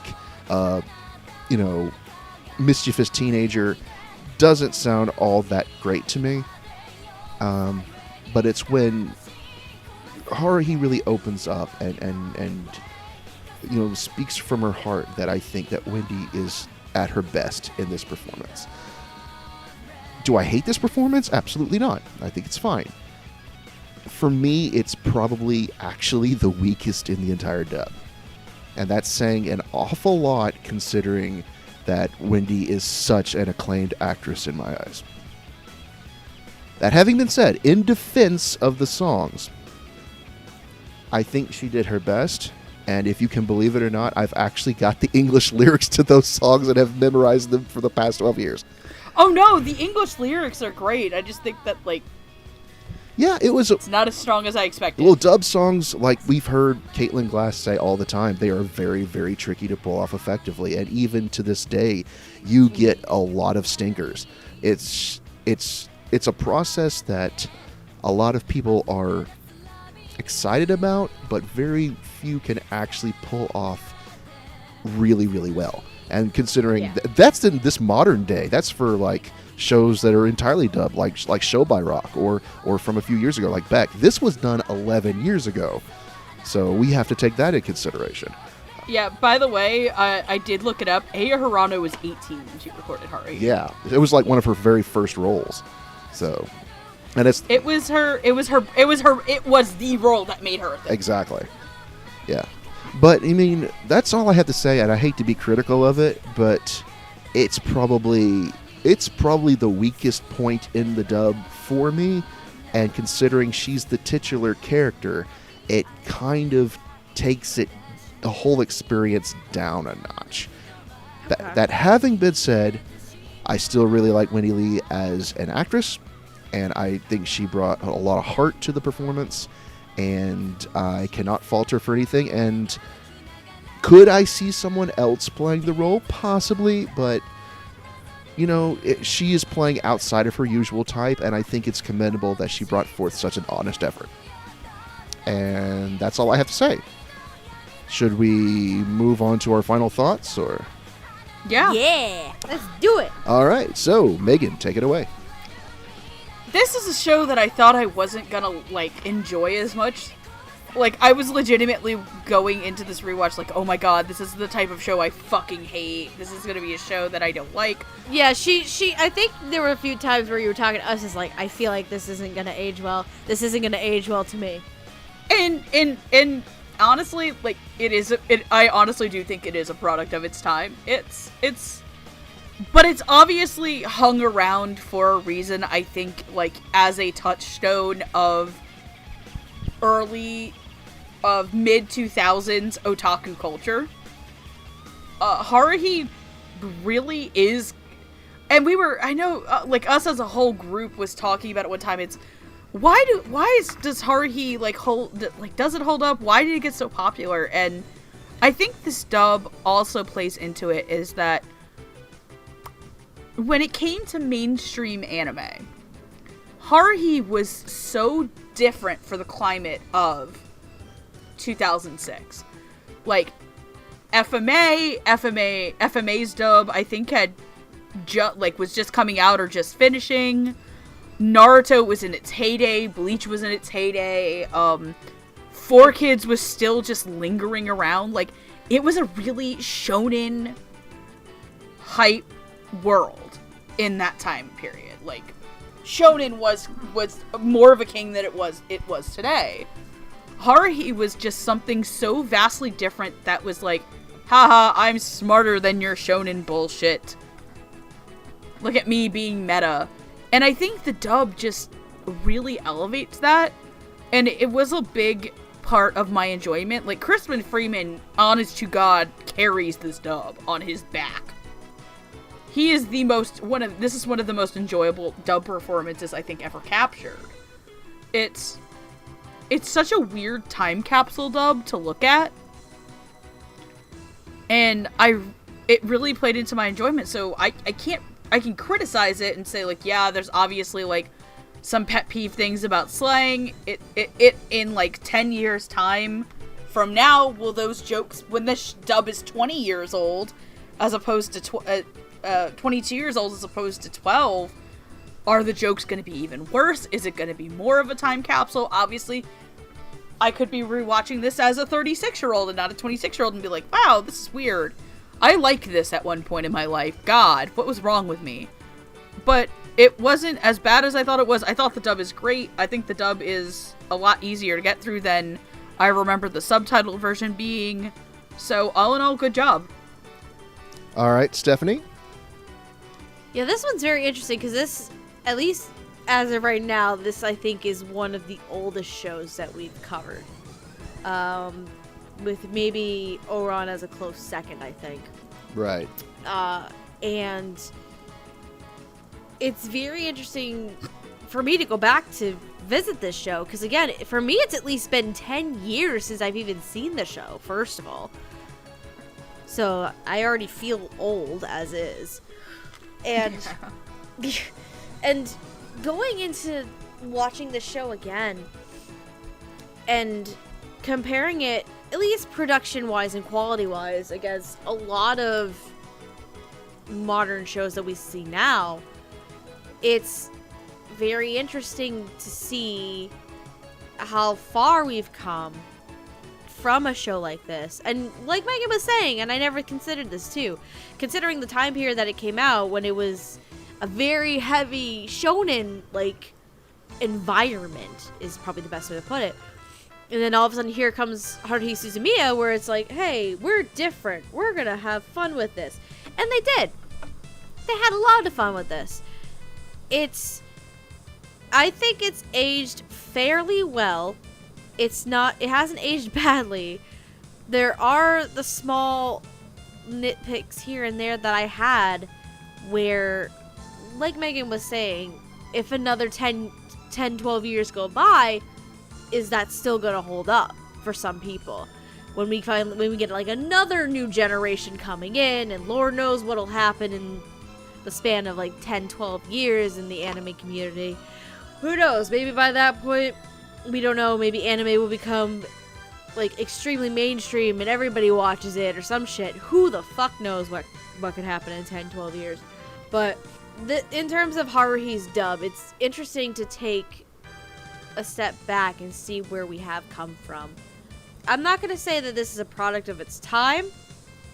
It kind of is, but I still think it can still have its relevancy even today. I enjoyed the performances. Some of them were, even if some of them were grating and obnoxious at points. I do like the directing and writing, despite, again, those minor nitpicks I have. But at the end of the day, it's a fun show. People are going to make of it what they will. It's not one of my favorite things in the world. It's very obvious. But it was definitely a fun show to revisit 10 years later, just to see, at least for me, like, if I feel differently about it compared to how I did back then, which clearly I do. But it's a fun show. The dub, I still think, holds up fairly well today. It'll just be very interesting when we give it another 10, 12 years, how well it'll hold up at that point. The show has not aged all that well in the past 12 years. It will probably continue to age worse as it goes on.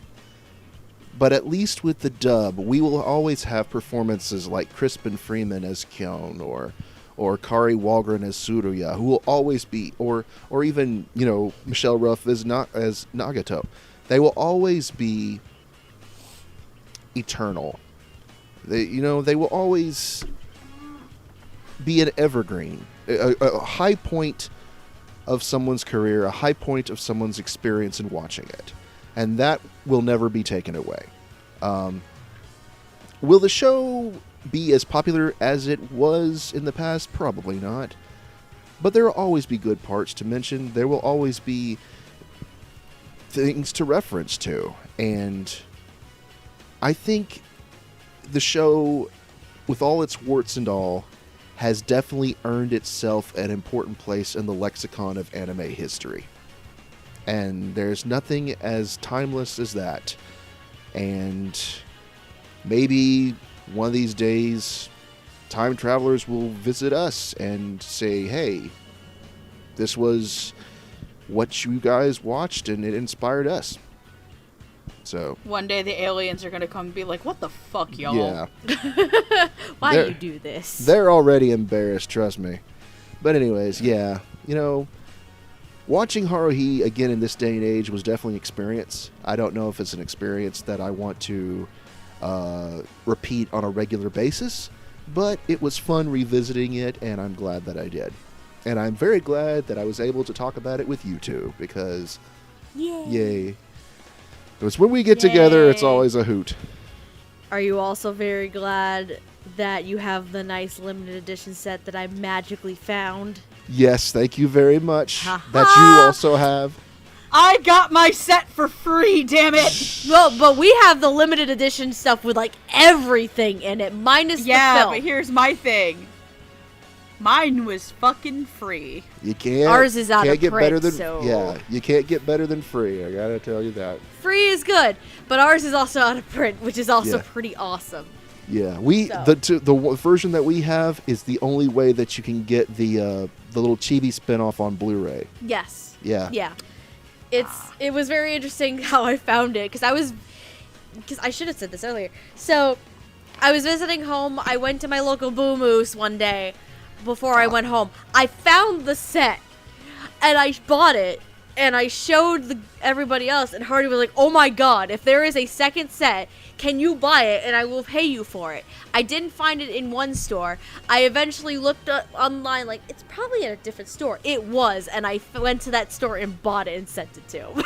Yes, which I am very grateful, by the way. So. Yeah, because it was very much out of print at that point. So. Right. Yeah, it had been out of print for a few months. You can actually believe it. Yeah, And so nobody touched it. I was gonna say, one thing I will say though, and I love Funimation to death. I really do. There's one thing I want to fucking criticize about their release. Oh yeah.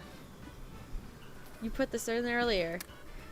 Bothers me to death is that for some reason, I don't know if it was a rights thing, I don't know if it was a materials thing.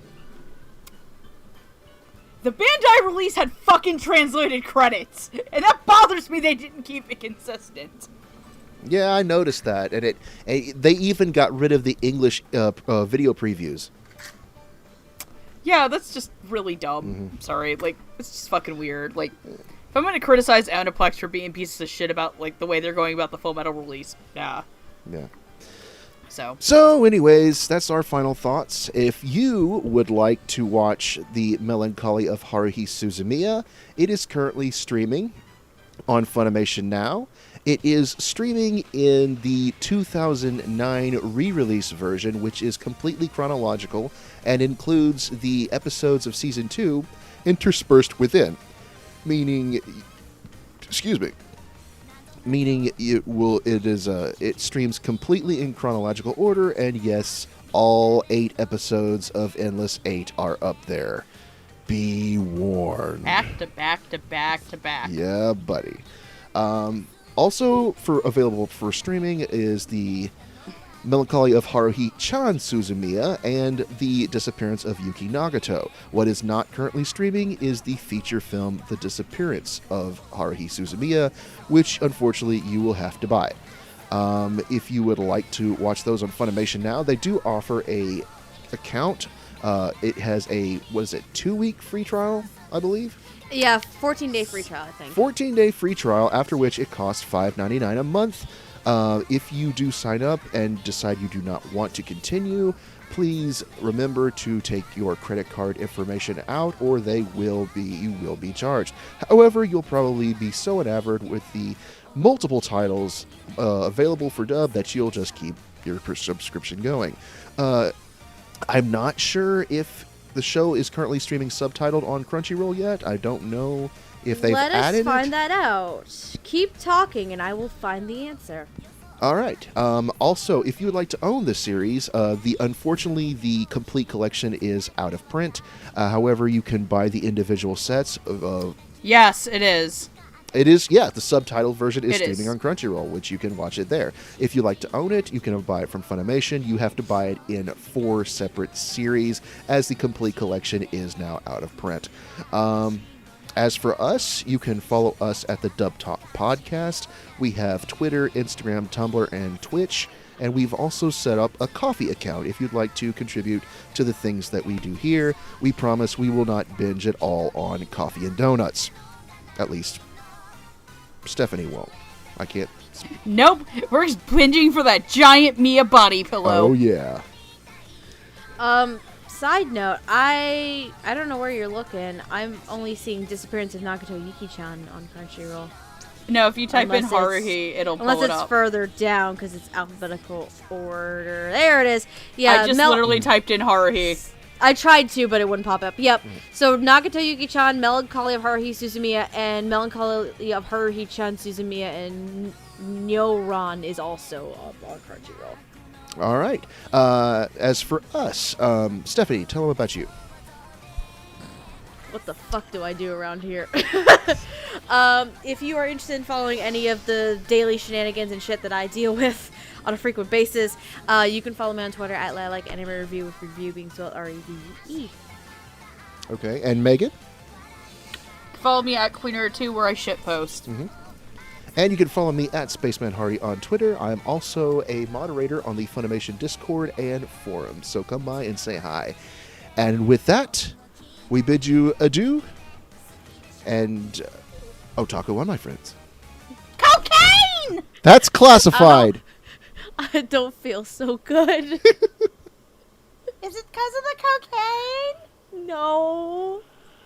Something else. Mr. Thanos! It's the Moe Thanos!